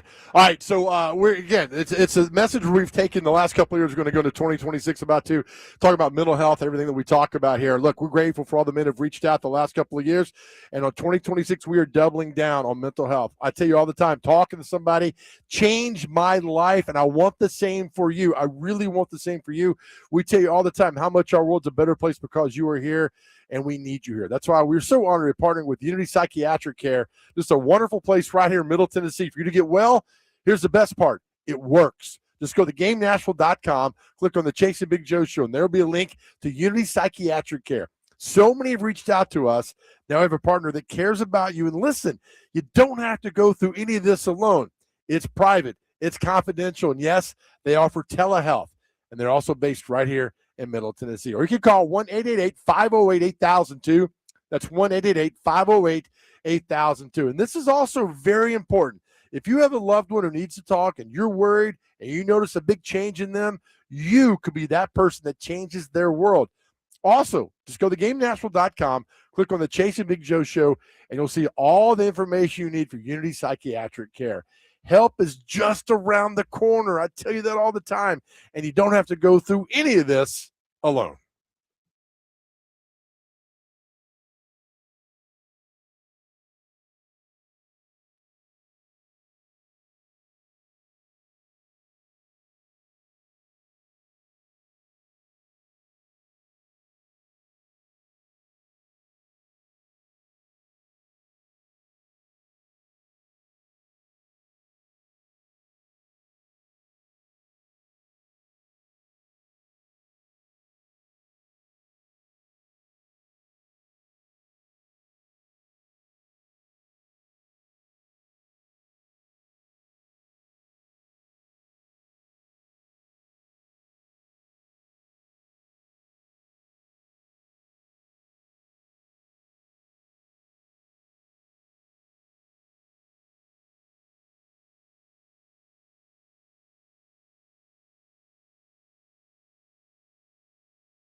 Chasing Big Joe, 102.5, the game on this Monday. Reminder, tomorrow's schedule is going to be a little bit different with the Liberty Mutual Music City Bowl. DVD going to go noon to 3 tomorrow. And then Joe and I will come on at 3 o'clock for the pregame show, 3 to 4:30, and then kickoff around 4:30 between Tennessee and Illinois. It'll be fun. And then we'll have a postgame show whenever that game is done, live from Nissan Stadium. So looking forward to that. Who's the most famous, legendary Illinois football player that comes to mind? You're going to laugh. Like, honestly, the first person I think of is Brad Hopkins. Okay. But pretty good. No. Dick Butkus. Butkus, yeah, that's a good one. Who else? Have they ever had any big quarterbacks? Jeff George. That's one. Kevin Hardy, Simeon Rice. Yeah, those are good. All right, we got to move fast. Let's get to what day is it and celebrity birthdays. All right. It's a short list, so I'll get to it quickly here. National Get on the Scales Day is today. National Pepper Pot Day. Not sure what that is. Still Need to Do Day is what is today as well. And TikTok Day. So Joe's Day, I guess. TikTok Day? Yeah. I have the best TikTok account according to the national scene, which is something else. All right, time for celebrity birthdays. Get these within two. Dr. Crane, you go first because you're going to see the national anthem at a Sounds game in the spring. Dr. Crane, how old is Sean Payton? Today's his birthday. 67. Sean Payton is 63. 62. Chase on the board, 1-0. Chase, your next. Former Dolphin quarterback Jay Fieldler. 50. 52. 54. Tied at 1. Dr. Crane, how old is actor John Voight? His daughter was married. What's her name? Married to Angelina Jolie. There you go. Was he in Seinfeld at one point? Probably. I don't know. I think he guest starred. I'm going to go with 63. 74. 87. Chase. Jeez. Ted Danson. Sam Malone. 74. 73. 78. Dr. Crane, how old is Jude Law? Isn't he one of those Star Wars weird nerd characters? I have no Obi-Wan or clue. one of those? I'm going to go with 55. Jude Law, 57. 53. So tied at 1. Chase, how does actor? Didn't he say 55? I Would you did say say- 55. Okay, up 2-1. Thank you. I don't listen well. Mikey Pfeiffer. I don't know who that is. He was in ER. Mickey Pfeiffer. There's his picture right there. You can see him. Oh yeah. Okay. So is it my turn? Yeah. 52. 60. 51. We're tied at 2. Dr. Crane, how old is actor Diego Luna? 48. 44. 46. That's a push. That is a push. Chase get to go now. Actress Allison Brie. I've been in a bunch of stuff I can't recognize. I don't know what she's been in. Man. I'm fading off. Allison Brie. 43. 39. 43 dead on. Allison Brie is 42. 43. All right, Dr. Crane. Comedian Paula Poundstone. 50. 62. 66. Actor Michael Kudlitz was in The Walking Dead. He was also Brenda Walsh's prom date on 90210. Chase, this is you. Michael Kudlitz. 56. 58. 61. Dr. Crane, news anchor Ashley Banfield. I worked with her a long time ago. Very sweet lady. 67. 68. 58. How look on down here? Okay, Chase, you're up. Country singer Jessica Andrews. 38. 39. 42. Dr. Crane, drummer Danny Wagner of Greta Van Fleet. Don't they still live in Nashville? Yeah, I They believe might. Bellevue. Bellevue. Drummer Dan. Now you're down 4-2. This is it. 29. 27. He's 27 exactly. Not only does Chase win, but he rubs it in your face at the end. Puts it in the mud. 6-2. I was like Matumbo.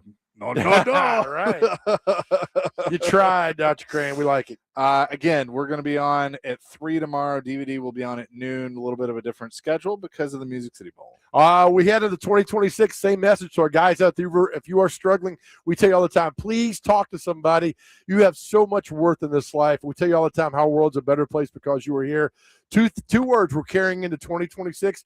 I'm going to hammer them every day, and they are don't quit. Whatever you do, don't quit. Life, workout, job, whatever. Don't quit. We need you here and understand how powerful and beautiful you are. Though that we love you, and more importantly, more than anything else in this world, God loves you. That is going to do it for us. DVD coming your way next, and I'll have pregame for you of Preds and Mammoth at 7 o'clock tonight right here on 102.5 The Game.